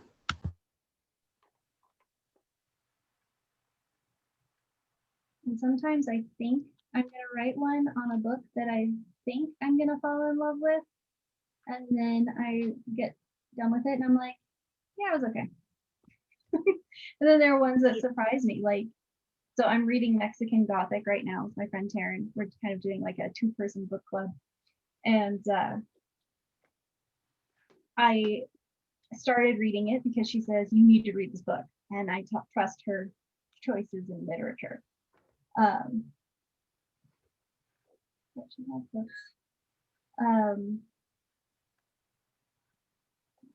But I wasn't expecting to love it as much as I do. It's an amazing story. They built the characters out really nicely, and it has all the hallmarks of a very like traditional Victorian Gothic romance without being set in Victorian era times. So there's a lot more sex, drugs, and rock and roll, I guess is a good way to put it. You know, and it's set in gorgeous cities throughout Mexico, which isn't a place that I've spent a lot of time in. Like I've been there a couple times, but that's about it. And it's usually like resorts. I'm not getting to see the wilds of it or the old houses and things like that. So I've been really enjoying some of the implied visuals, I think is a good way to put it, right? Because then it gives me an excuse to go look up, oh, where is that city? Or what does this look like? You know, she references some of the landmarks in some of the areas, and it's like, oh, I want to go see what that looks like. So I end up Googling pictures, and it gives me a fun little adventure in addition to an excellent story. So I do highly recommend Mexican Gothic. I think it's fabulous. When I finish it, I feel like that may be one of them that ends up being a reread on my shelf. It just kind of depends. And that's the other thing too, is I've challenged myself this year to only read books I've never read before. So last year I completed 28 books total, but 3 of them I had read previously. And so this year I kind of challenged myself to only read books that I hadn't read previously and that are either new to me or just new in general. So it's been kind of fun to have an excuse to buy new books, but also just to see what's new and coming out, because a lot of the time I will shy away, ironic, I'll shy away from buying the book because I feel like I've got 1,000 other books that I should be reading first. But no, reading is my happy place. We joke about the fact at work that if you really want to bring me a gift that I will love, Barnes and Noble's gift cards with a cup of coffee, and then like 2 days off. I'll take Amazon and a week off. Yeah. Well, it's hard Did you hear to about feel Bridgerton, Marissa? What was that? Did you hear about Bridgerton? Yes. Oh my God.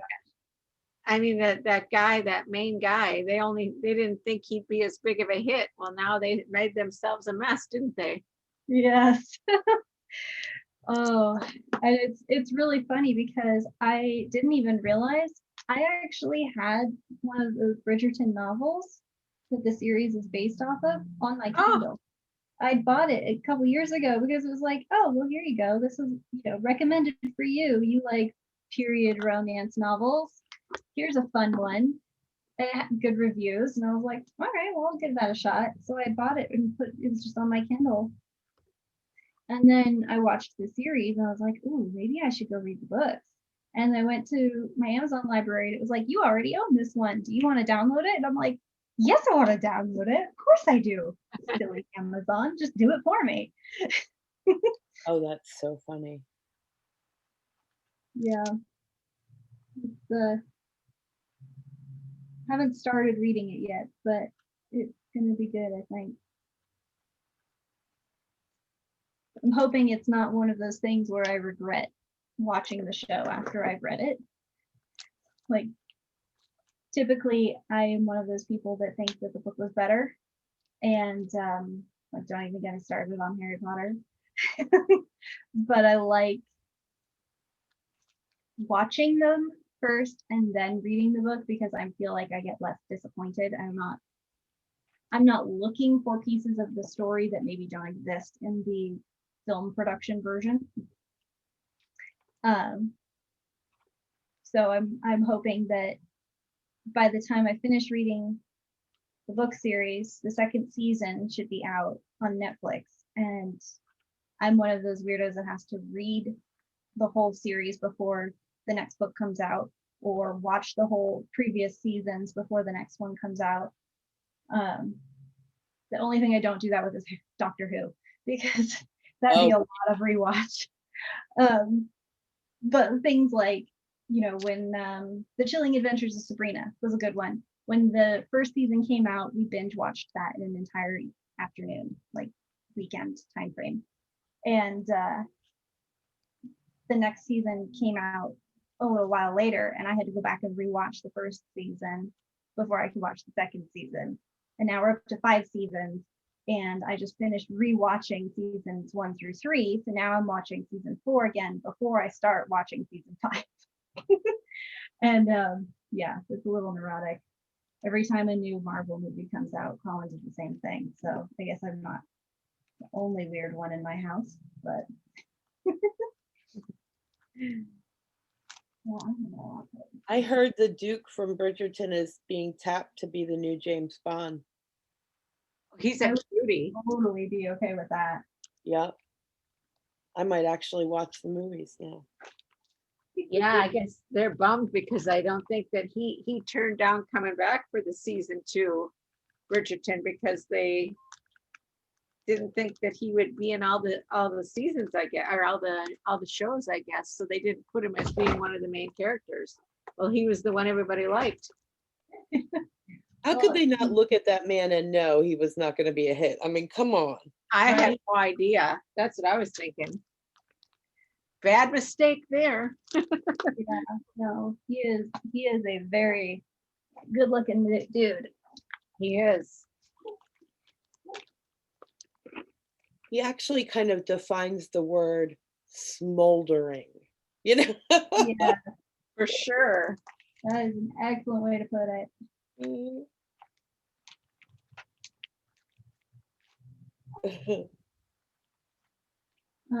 Colin showed me a meme the other day, and it said, "I wish my wife looked at me the way she looks at the Duke of Hastings." Ah, Is that kind of thing? And I'm just like, yeah, that's about right. And he's like, no, this is a personal commentary. And I'm just like, oh, that's all right. Learn to smolder. funny.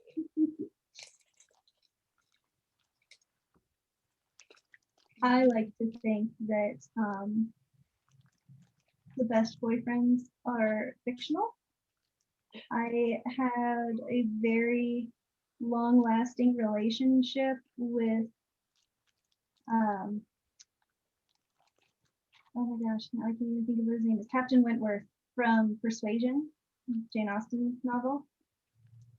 He was my favorite for a very long time. I mean, Persuasion is still my favorite Jane Austen novel, but he was the top of the list.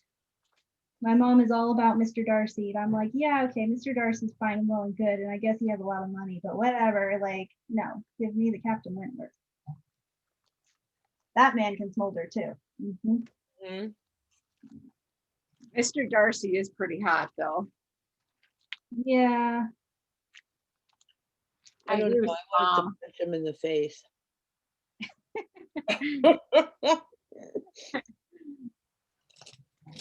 trying to think who else is like fictional boyfriends.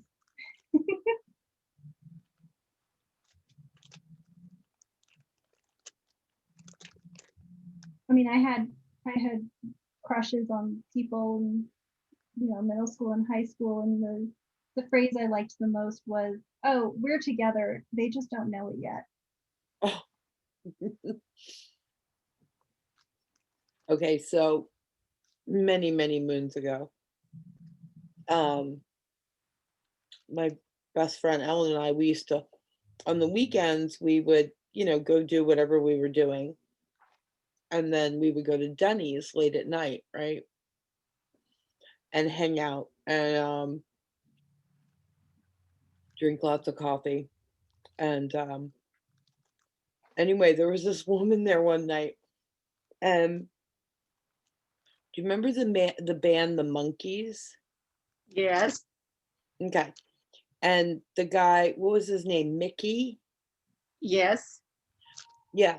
So this woman we sat next to, and she just started talking to us, and she was literally, I kid you not, sitting there with 2 full pies in front of her.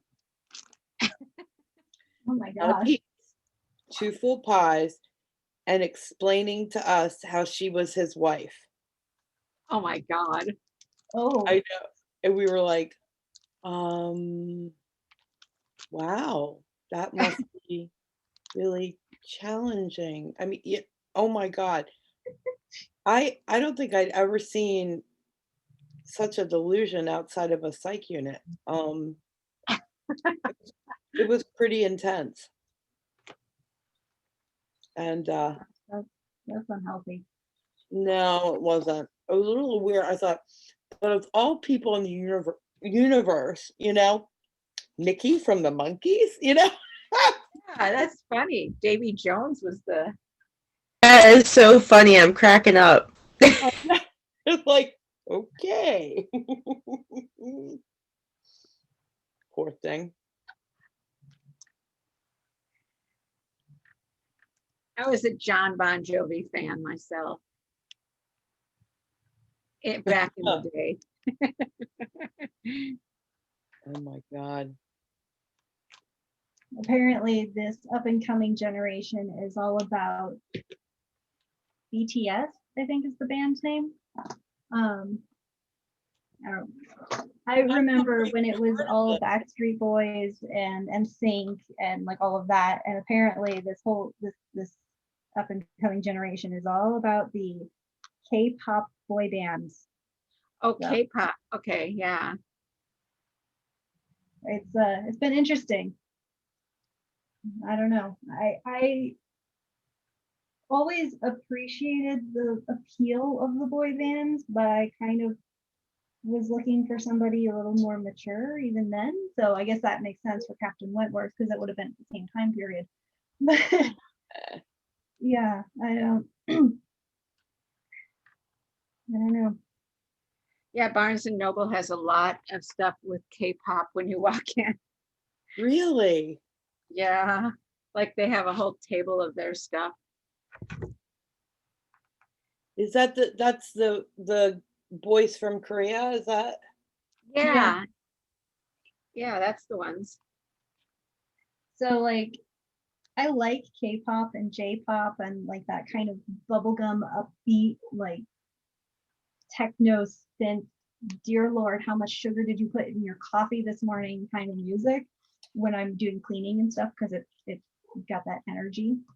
But I can't listen to it unless I'm doing something that's physically active because otherwise it just sounds chirpy and it's like one of those not before coffee kind of moments. Mm. Okay. So I think I'm going to take my little eraser thingy here now and erase all the lines that I don't need. This is the other benefit to doing them with pencil first, is I can decide where I like things and use the lines and grids as layouts without actually having to commit to it. Mm.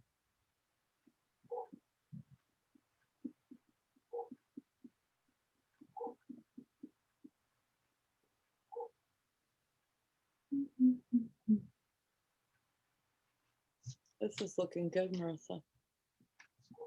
Yeah. I like those stickers in the far bottom right corner there, the little ladder thing. Okay, like that. It's a book stack. It's cute. That would make sense. Yeah. So I figured what I'll probably do is I'll end up with like little icons because I have a ton of stickers that have like the little icons of things. So as I go through and I find, you know, like the 10 books that I fall in love with, like I'll write some of the titles here or I'll put like little icons that indicate whatever it is about that book that really struck me and things like that. And I can kind of decorate in between things. And then my total for the year. And then once I finish out the rest of the grid lines, I'll have a pretty impressive looking tracker, I think. I have to figure out, I might put a quote or something up here or down here maybe right across because I really don't think that I'll get more than, you know, maybe 10, 15 hours in a month in a single reading session. So, or in a single month of reading. Yeah. So I'll have all of this space up here too that I could work with. Oh, I could put one of my reading stickers there. I have a different basket of things. And then Marissa, you could use the page below it, well, like below it, the way you're looking at it, right, for your lists, your actual lists. Yeah. Yeah. And that one will probably go across the same way too, because it would be like title, author, maybe the day I started it, the day I finished it. And my Bookly app will track all of that as well. So I can just pull the information out as I complete books and write them in. There's another basket of stickers. I know, you're all shocked and surprised. There we go.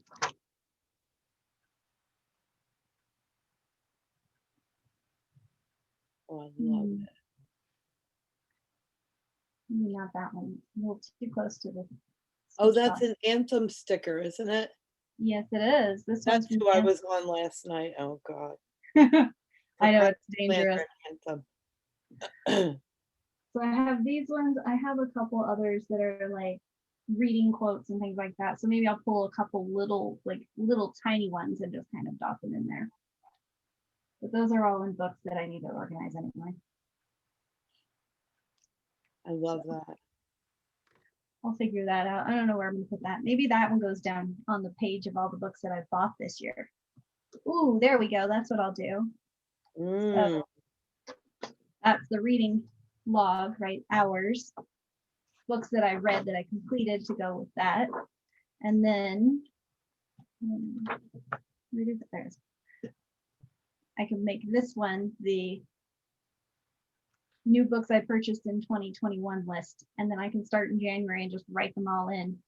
And then I'll have to color code them because it'll be, did I buy it on Kindle? Was it a physical book? You know, things like that. So I do that, and it's horrifying. it's horrifying because of how many books you buy. It's horrifying by how many I've not completed. Yeah, I probably won't track that. Yeah. That would be depressing. Well, you know what I do is I do fiction, nonfiction, resource, right? And the resource books, rarely do I complete those because that's only what they're for, right? Yeah. So So they're there in the collection, but they're not necessarily a cover, cover to cover. Yeah.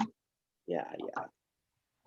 I just Yeah. found stickers on Amazon for habit tracking, and it's like 24 sheets of stickers. So I'll pop it into Facebook, a Facebook chat, ladies, if you want to look at it.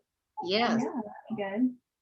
Yeah, because I need it too. I can't draw for anything, so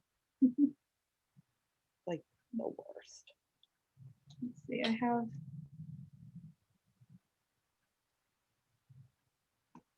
trying to find, I had some that were specifically for reading. No, I'm not sure which stack they ended up in. These are fun. The little die cut things. I like those for my bigger notebook journals too. Yeah, I just got reading stickers today from Amazon. Oh, that's cute. Spell Yeah. book, pink spell book. Oh my God. Oh, These that are is from cute. Broom Closet Crafting. Although I think she's changed her name now on Etsy. But I loved these ones. They're like, this is Pinsley. It's her voodoo doll character. Oh, He's riding a unicorn. But he's just adorable. So, you know, Broom Closet Crafting. I'm adding that to the list. Oh yeah. That's what I'm Yeah, doing too. I'll look her up and see if, because I think she changed her shop name. These Okay. I purchased a little while ago. They have ended up in the stack and haven't gotten put away yet. Oh, I know where they are. Hang on. Mhm. Let's see. Broom closet altar? No. No, it's definitely Broom Closet Crafting. I just don't know what her current name is. You know what I thought was cool was when you use those see-through Post-it notes to draw something off a page. I like Oh. that idea. Yes, I have really loved that. I didn't think it was gonna work as well as it did, honestly. I was kind of surprised. But no, I those are fabulous little like hacks if you can't draw, like trace it. What was it? Broom closet? Broom closet what? Broom Closet Crafting.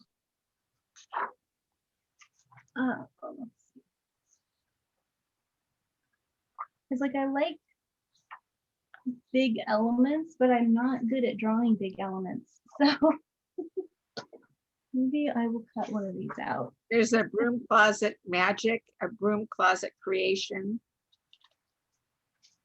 Let me see if I can find it real quick. Broom closet store.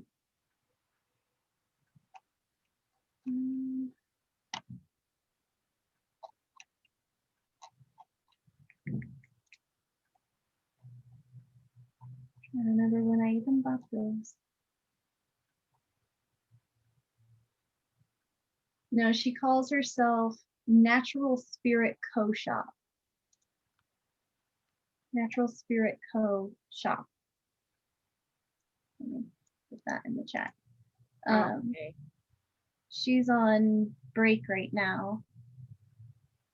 I see it here, Natural Spirit Company. Yeah,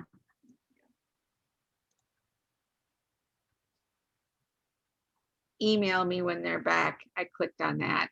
Yeah. What?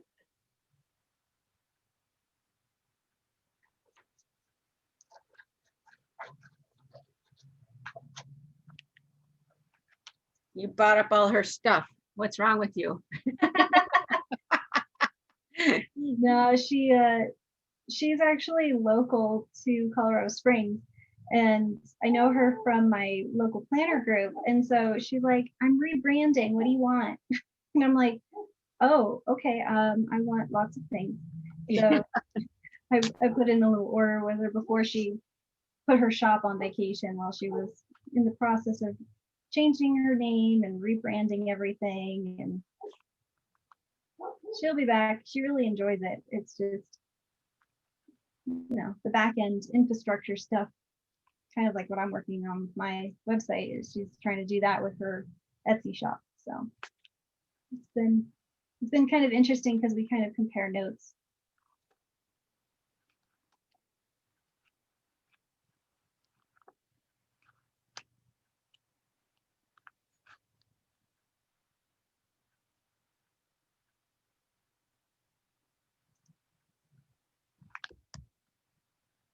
Typically I use smaller scissors for these.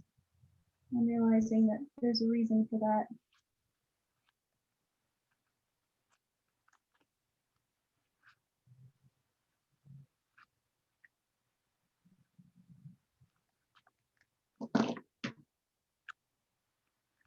Yeah, I'm having a hard time finding it on my search, the Natural Spirit Co. Shop. It's not really working, but that's okay. Might She be has because cool she- stuff.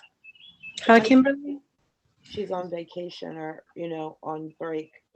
Yeah, Oh, okay. her store is not like actively up and All running. right. I'll write it down for later.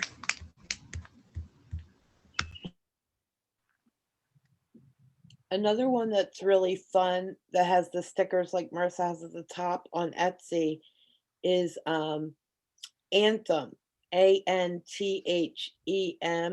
stickers on Etsy.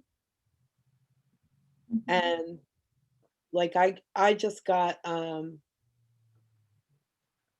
got one that says fuck the patriarchy. uh let me see, what did I get? Anthem stickers, I found that one. Yep.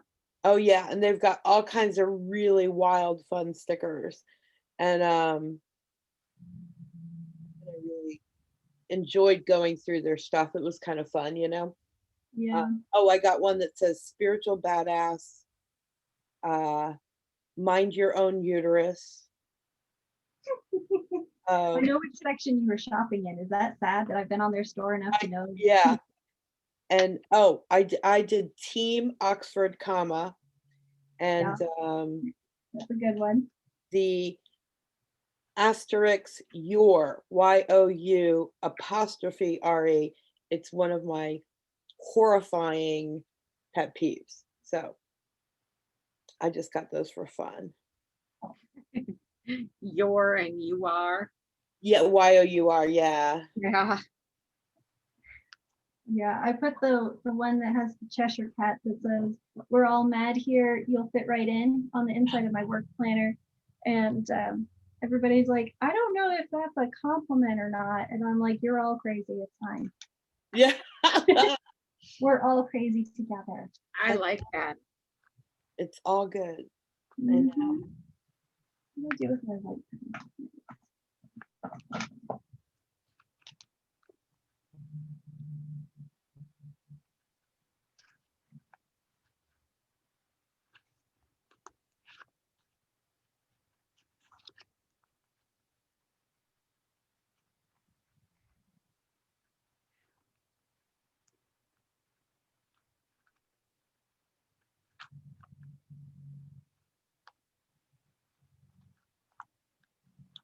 Okay, so then I'll just go through and I'll end up listing all out. But sometimes it can be just that simple. Yep. I like it. So. And then I'll actually go through and figure out which books I'm going to read this year. I have a to be read list and it's several pages long. Yeah. It doesn't get any shorter ever at all. So Yeah. I'll let that one dry for a minute because the white pens, they always take a few minutes to completely set. Okay.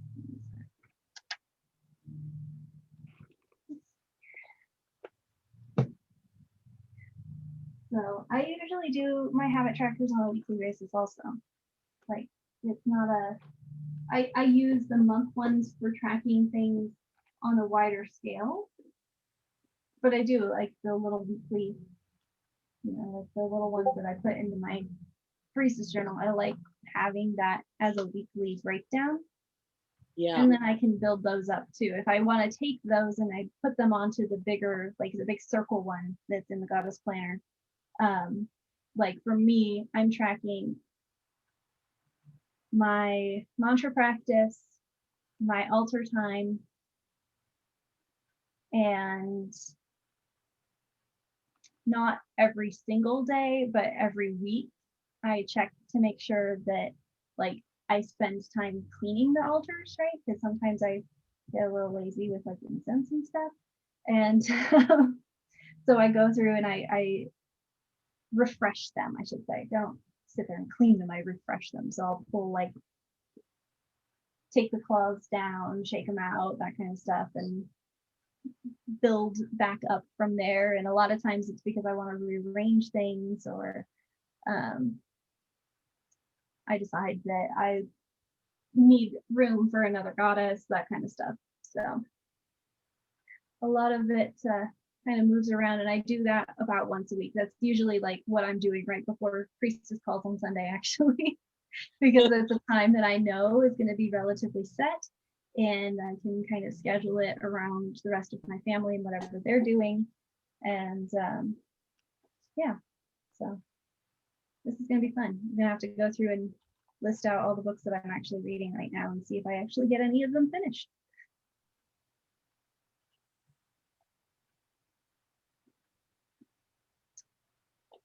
Okay. Super good stuff. Now, Marissa, can you show us how you would use that round tool? Yeah. Let me do that again.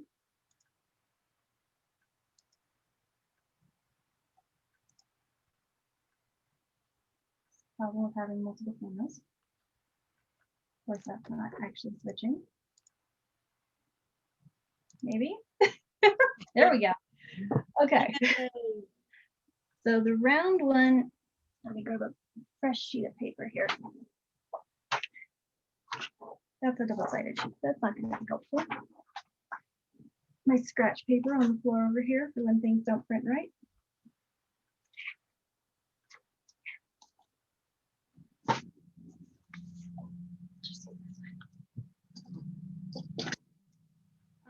So there isn't actually a hole in the center of it, like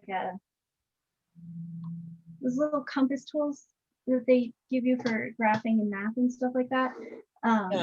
They usually have a point and then the pencil goes around in a circle around it. It's kind of like that.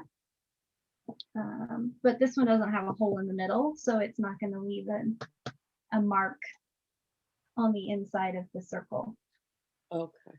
This one's the 3. Let's go with this one. The holes here, paper in it. There we go. So all of these holes indicate like the size of the circle. So one side is centimeters and the other side is in inches. So if I put this as the circle, like the hole that I'm making my circle with, it's a 1-inch circle all the way around. And then 2 inches and 3 inches and then different measurements in between.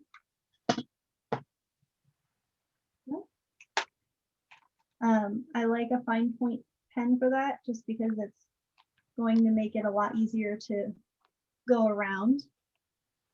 And so this one's a 0.1, but even a 0.5 would fit in here really well. I think you could probably go higher, but that's pretty much where I stop. I have a few 0.7s, but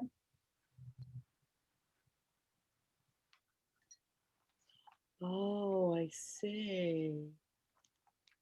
and then you can do the same thing with larger circles.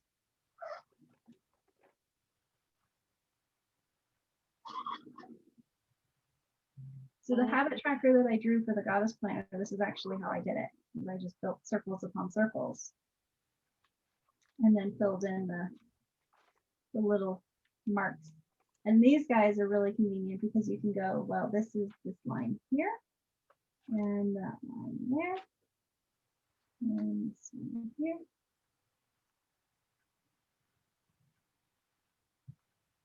Oh. Oh, And you know, you can make them however many dimensions around as you want to go, and you know, this circle becomes 1 inch and then they go outwards from there, or every so often I will intentionally set them off, like if I'm looking for something that's a little more abstract looking. mhm. You can kind of build. Yeah, I always think of coffee rings when I see like the built circles on top of one another. right. In one of my old planner spreads, I did a whole coffee theme, and I took a pencil and I drew the circles, and then I went around with actually this brush pen and just kind of like shimmied around the edges of it to make it look like a coffee stain on the page. And that was kind of fun. I mean, the other parts, you know, straight edge rulers. The nice thing about this particular set of stencils too is if you like boxes this size, you can use them like this, and then it's perfectly lined up. So those are completely aligned. Just my page is lopsided, there we go.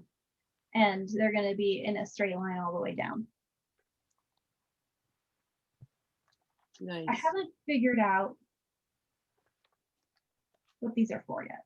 I mean, they're cool little brackets, right?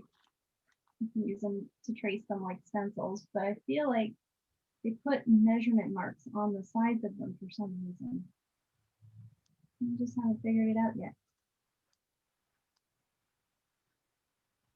But Yeah, I don't know either. I haven't seen anybody use that shape in a journal. no, Huh. but it would be kind of fun. Like you could do a like so index card. If this was a picture, you could do a little photo corner kind of thing going on it. Of course, I can't trace sideways. You know, and then like color that in and then put the picture in the middle of it like it's a framing piece. That's really the only thing I can think of that I would use it for at this point.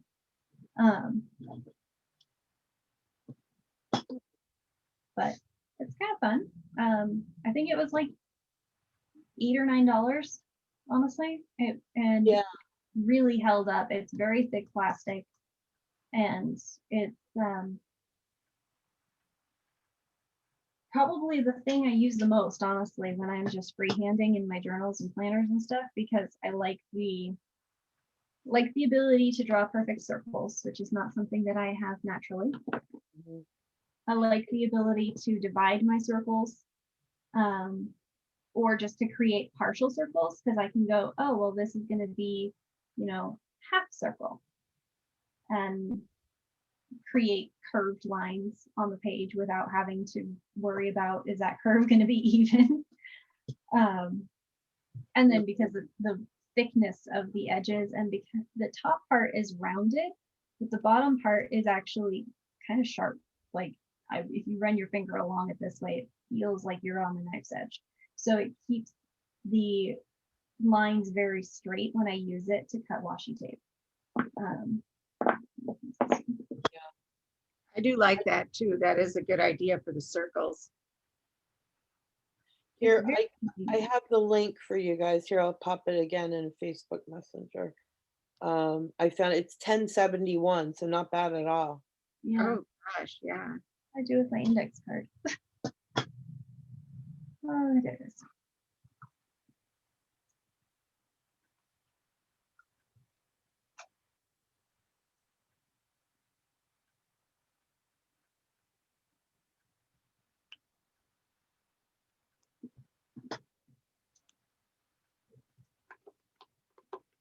Like lay that out. And then it kind of lines it up with the edge of the page. See that there? Mhm.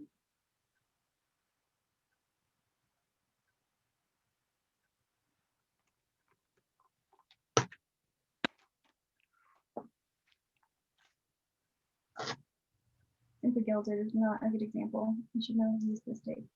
It's a little waxier, I think. Mhm. So it doesn't tear as cleanly. Yeah, we're just gonna put that down. Here. This one tears pretty nicely.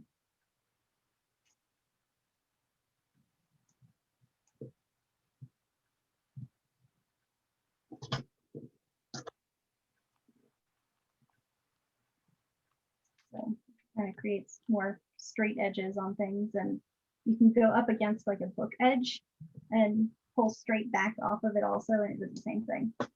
Nice. But yeah, no, it's a handy little tool, and it fits really nicely like on the page. So I know that this isn't going to be super huge in comparison. Like if I'm doing something where I need a big circle, I know I can create a big circle, but it's not going to be like the entire page. And because it goes all the way down to an inch, I can create smaller circles. Like this is 1 3/4 roughly, this circle right here, the Passion Planner logo. So then I can take that knowledge of the sizing and the dimensions and put that into like one of the weekly spreads.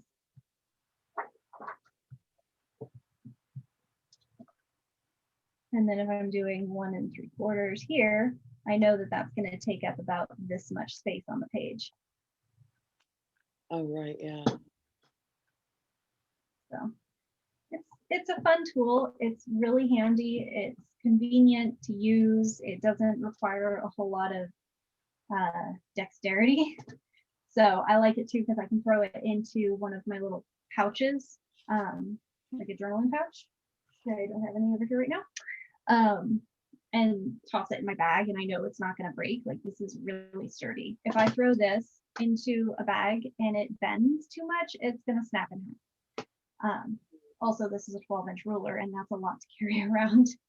So I have like a little set of, they're actually architect's rulers. So there's like a teeny little like 6-inch ruler and a little teeny tiny like right angle triangle and a little baby protractor and things like that. And I use those sometimes when I do bullet journaling. Back when we used to have monthly planner meetups in person, I would take those with me because they were small and they didn't weigh a whole lot, and I could throw them in my bag and it wasn't taking up a lot of space. And I've pretty much all but replaced them with this because everything else, like I can do everything I need on this one. Oh, that's cool. Yeah, thank you. Mhm. Yeah, that I appreciate tools like that because of the, with the way my hands are sometimes I don't, they either shake or I just don't have the dexterity anymore. Yeah.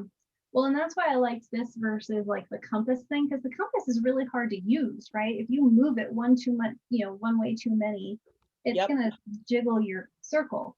This is free floating, and it doesn't take a whole lot to hold this here and do the circle. Like you don't have to push down on that even. Like it's very little pressure. It's just like literally resting my hand there is enough to hold that steady. Mm. So it is a little sticky. The first time I used it, I had to really like work it in. So sometimes I would just sit there and like spin it around and around and around to kind of like Yeah. clear out the mechanism a little bit. And when I'm doing a lot of erasing, like the eraser dust sometimes gets stuck in the groove. Or if I'm doing a lot with like cut edge paper, this is not cut edge paper, but like if I have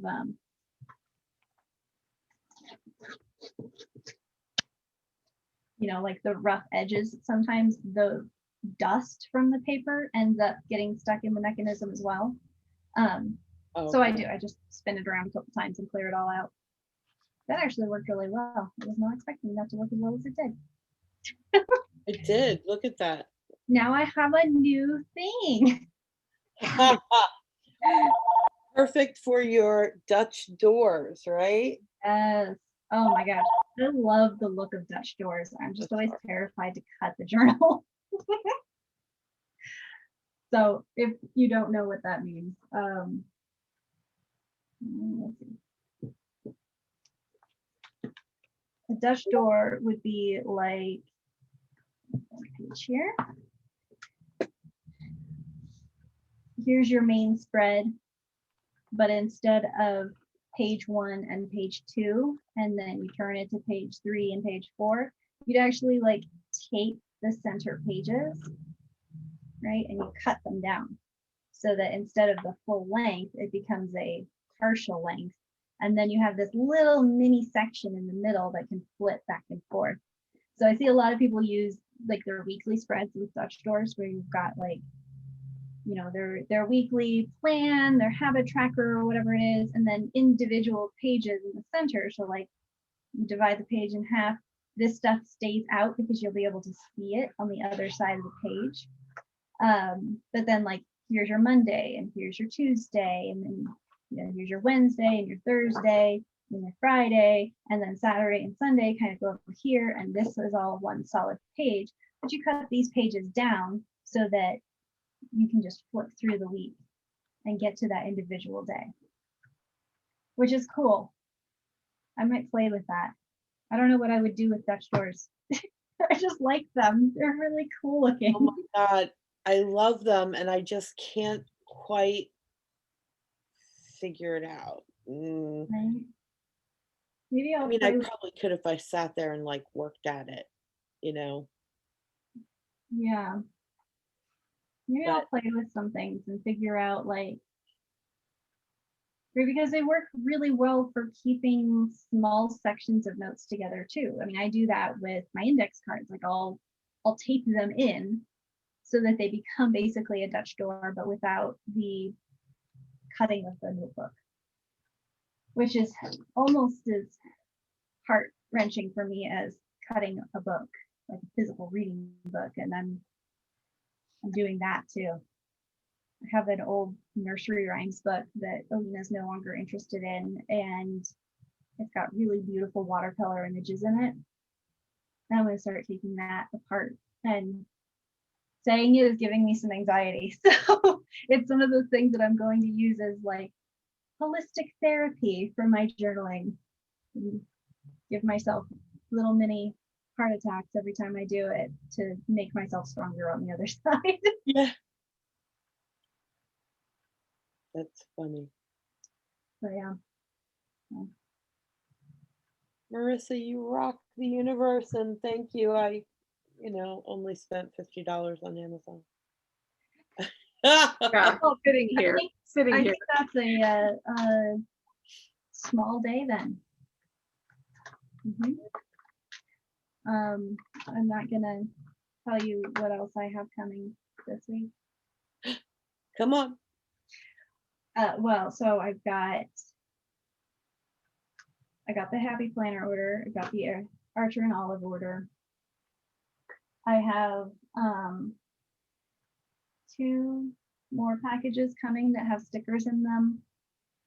I have an order from a shop on Etsy that I want to test out some of her stuff before I talk about it. So I'll play with it and then I'll let you guys know if it's good. But she does stencils, and I really like stencils, but they're like fun custom shapes. But if they're too thin, I don't know how that works. So I'll play with those a little bit first. I have a paper pumpkin subscription, which is a card making kit basically that comes every month. But we usually make 3 or 4 cards from the kit, and that's something that Alina and I do together. And then the rest of it just goes into my journaling stuff. So I have tons of ink and stamps and fun little like odds and ends and like ephemera that you put on the front of the card, and those get to go into my journals too. So I have another one of those coming. Colin bought me a new planner cover for my birthday, which we ordered already because it's coming from Australia. So I signed up for Planners Anonymous, which is funny when you say it in that context. That's the name of the store, but you know, Oh my God. And it's in in Australia? yeah. So they have the artist who does the artwork for it. She has this really fun kind of hand drawn and then watercolored over, and that's really like the aesthetic that I lean into, and they're beautiful. So she has one, the box that's coming has a Galaxy cover in B6 that is a traveler's notebook cover that has like purples and blues and stars and moons and all kinds of stuff. And then some stickers that match it. And then in order to purchase that, you have to sign up for the subscription box because it's one of their old subscription boxes. And so I've got that coming as well. And that one is summer themed. So it's like poolside and like big floppy hats and bright colors and lots of red and blue and stuff. So I'm looking forward to that because that'll be a different kind of color palette. The one that gets shipped next month, she's calling chapter 3, and it's the third one of her series in Book Lovers. And it's all like these rich blues and mocha browns, and it's beautiful. Oh, I can't wait for that one to come in. But those take like 3.5 weeks to get here. So Yeah. I impatiently check my tracking like obsessively every day. The first thing I do in the morning is I wake up and I look at my phone and I check the weather because it's Colorado and you never know, it could be snowing or it could be 80. And then the next thing after that is the tracking app on my phone to make sure that I've got packages coming in, or to know when I've got packages coming in. I guess is they're always coming in. There's nonstop. Like yesterday, I had 4 things arrive. One of them is boring. It's like tinfoil and saran wrap and stuff for the kitchen, but you know, it's still fun when the mail arrives because you get packages. Even if it is boring house stuff, it's still fun to get packages. So yeah. And then I've got another paper pad on order. I just realized for another set of the little pocket notebooks that we make. So that one should be in Wednesday, I think. And it's they call it Hearts and Moons, and it's those muted mauvey pink tones and shooting stars and moon phases and all kinds of fun stuff. So those will make some absolutely gorgeous notebooks when it comes in. Oh my gosh, that's great. Mm-hmm. So I know. lots of goodies on deliver, but being patient is hard. Like that's where my inner 10-year-old comes out. She sits there and she goes, "What do you mean it's not next day? What 4 days? What?" I know.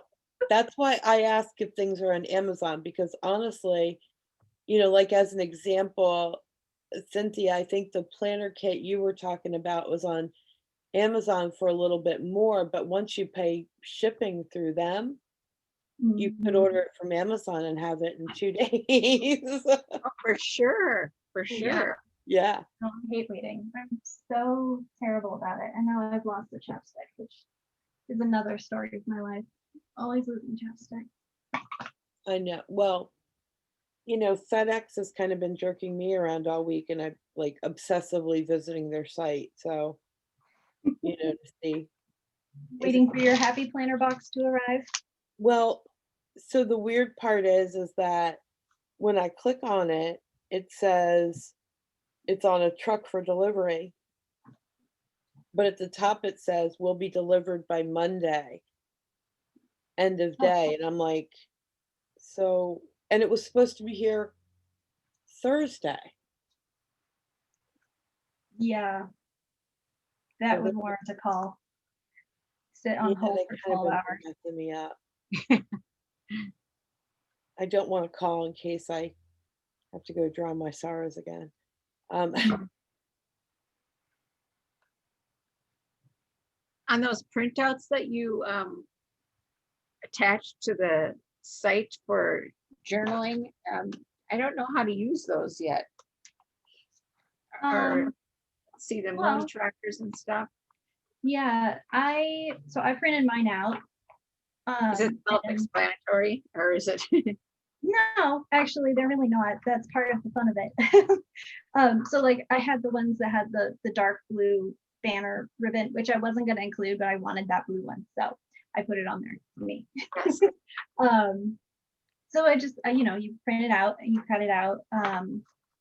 These are larger than I normally do in my smaller notebooks, but I have ideas to pull out my vision board book this week and actually like get back into it. So I want to do a whole spring layout, and that is an 8.5 by 11 notebook, so it's much larger. So it can handle things on this scale. But you could also print these out smaller if you wanted to and put them into smaller notebooks. But you just kind of print them out, cut them out, glue them down, tape them down, whatever, adhesive medium appeals to you, and then use them as decorative pieces. The trackers, so I put a habit tracker in there that matches the florals. And that same thing, you could print it out and just tape it into your book or keep it the way it is, whatever you want to do with it. And then the moon phases, I just liked those when I was putting them together, so I figured you guys get them too. And those ones I'll probably print out and put that, like, one of them will go in the front of my moon journaling book, one of them will go in the front of my priestess notebook, one of them will go in the front of my planner. Like, I like that because I use that information a lot in different ways, which is the subject for next month, like how I use the lunar phases in all of the different places. So I have to pull all my planners together. A little overwhelming, because I use the moon phases in different ways for different parts. But yeah, so just print them out and glue them down and whatever you feel like. And if you don't like them, that's totally fine. I won't get my feelings hurt. I'm cool with that. Usually I create them because I like them and I'm looking for something very specific. So I spend a lot of time looking at clip art or graphics. I have a subscription to a graphic place that I like to pull certain things from. We use some of those images and stuff like that for Goddess Planner as well, so that I can use fun little bits and pieces here and there. But yeah, so let me know too, like what you guys like, what you're looking for, what kind of aesthetic do you tend to lean into, because that will help me to build more printables, because I mean, there's only so many watercolor flowers I can look at before I get tired of them. So on that, like your April monthly habit planner with the spiral, do you have one that you finished for an earlier month that you could put online that we could look at to see how you use it? Yeah. I mean, I see the lines, you can write your habits down. And then do you like mark them with a color or a number inside the spiral, or how do you do that? It depends on what it is I'm tracking. So like right now for April, I've got like my mantra practice on there, my altar time. And those are, it's a yes or no for those, right? Like it's either it happened or it didn't. So for those, I've been using my little brush tip pens or my mild liners, depending, because I like this turquoisey color. this is my mantra practice color. And then the blue one in here is actually my altar time because they go really nicely together. So I use those two on my habit tracker. And I just mark in, like I'll mark in the box, or I'll draw a little square, spiral, whatever it is I'm feeling in that particular moment. Sure. And then sometimes when I'm doing the, like, at one point I used it for tracking how many ounces of water I was drinking every day. So I wrote the number in on those. And then I colored the bin with blue pen because color is important. And the beauty and the benefit of having a black and white tracker is that you can make it anything you want, but it does get a little boring if you're just writing it in with blue pen or black pen. So I like to put splashes of color on things like that. So it really just depends on what I'm tracking. If I wanted to track like my mantra practice in terms of numbers of repetitions, then I would probably mark the box with a color and then put the number in over it so that it would be like, okay, well, I did the practice today, but I only did maybe 54 instead of 108, that kind of thing.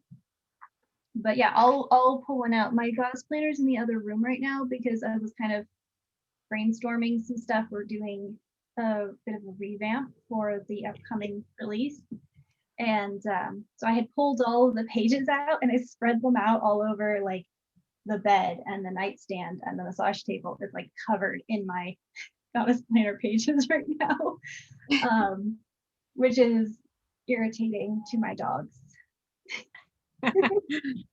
Because Kylene's like, why is all this paper in my bed? Why is it in my way? What are you doing? But that's what I was playing with it this morning, so I had it all laid out. But yeah, no, I'll put some pictures of the habit trackers completed in the course area so you can see them, because I have, like, I've got some for my personal wellness stuff. I've got the round one from the goddess planner completed for several months, I think. And then I have some that are kind of similar to that, not quite the same layout, but very similar to the way that those circular ones track. So I can put all of those in there, and we can share habit tracker ideas. Sounds good. Yeah, that'd be great. I wanted to just say too, we'll just put a tickle in. Marissa and I are going to be doing Goddess Planner live calls. Mhm. So that will be Oh, upcoming starting, next month.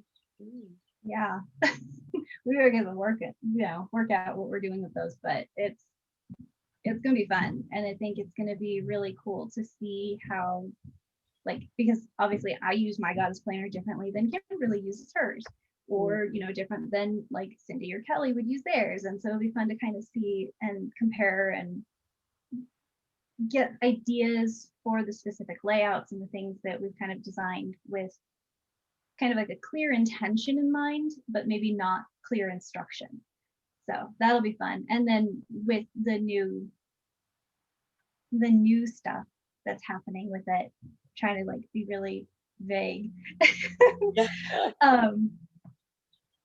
The new format, I think, is a good way to put it. I think it's going to be a lot cleaner and easier to understand as well. But Yeah. I'm excited for how customizable it will become. So great. Fun. Oh, that's great to hear. I'm excited. That'll be wonderful. Yeah, and it's just fun to hang out and plan, journal, and scribble together. So It is. This whole group is a lifesaver. Get mhm. together with people. Oh, good. No, I know I've told Kimberly a priestess class for 2020 saved my life like 52 times. Completely. I love this group, Kim, the Goddess Other House, and all the classes. Thank you. Well, my love to all of you right back for sure. I mean, it does. It gives us all purpose, doesn't it, in some cases? Yes. Yeah. And community, which is right now feels really important, Mhm. I had like an amazing offer for somebody who said, look, if you want to put a mini retreat together, I'll pay for the house in the fall.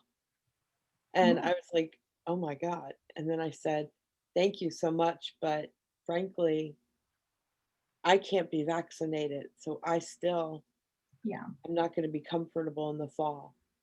So, thank you anyway. And I'm going, oh my God, pandemic, you suck. No, but this is nice. I really like the online stuff, to be honest with you. I'm okay with being at home and online. You know, I like to get too. together again someday, but this is great. Me too. I appreciate the community too, because that's so important. That's what's so lacking around here. Because of COVID, you can't get together in groups. Yeah. That's, So it can be very lonely. yep. Well, and that's Priestess Sunday is like my favorite day of the week now. So, well, okay, Priestess Sunday is my favorite day of the week regularly. I think Moon Journaling Saturdays is probably my actual favorite day of the month, but I might be slightly partial because I get to sit down and play with all the pretty stuff, and hang out with my friends who want to play with all the pretty stuff too. So it's a good excuse for me to dig it all out and Mhm. use it. So And Kelly, Cindy, if you guys were, want to organize like a Zoom call or something that you guys get together or a small group gets together, ask people. I mean, that create it, yeah, um, of a journal touch-in kind of a once a week thing or something like that. yeah. I mean, that's how these salon calls started. Was we were sitting there going, wouldn't it be so much fun if we just like get everybody together and do this? And like, yes, we should do that. Let's totally do that. Let's make it a thing Yeah. because we Oh, wanted yeah, it. We needed it. So that's the rule, right? Build the I cause. join, Cynthia. I join with you, but I don't know what kind of topic we should do. Who would want to do that? Sorry about that noise back there. Yeah, that sounds like a good idea. Just need some subjects, I guess. Yeah, well, I mean, Yes. we could base it off of this class too, work on our stuff that Marissa talks about. Yeah. So Yeah. then you got to invite me because I want to hang out too. Yeah. Yeah, we can have another day to hang out. Fine with me. I don't do much. No, yeah. So. Alrighty. Well, looking at the time, and I keep trying to make these 2 hours, but they just don't fit. Thank you, Marissa. Thank you. Yeah, thank you. Yes. It's fun, and I look forward to seeing what you guys do with your trackers too. Like like I said, I'll pull mine out. I'll take some pictures and put them up there, and then we'll have a spot in the bottom where you can put yours in too. So I want to see what you're tracking and how you're tracking it, and like the fun, creative ways that you can build healthy habits without making it boring, because habits aren't really always fun, but they're necessary for healthier lifestyles if they're good habits. So, yeah. Absolutely. Thank you, Marissa. Thank you, Kimberly. Thank you, Cynthia, for being here. Thank you. all. Thank all of you you. all. And Mwah. See you tomorrow, see y'all. you all tomorrow. But Okay. See you tomorrow. Bye bye. Yeah, I'll be here. bye. Bye-bye, you guys.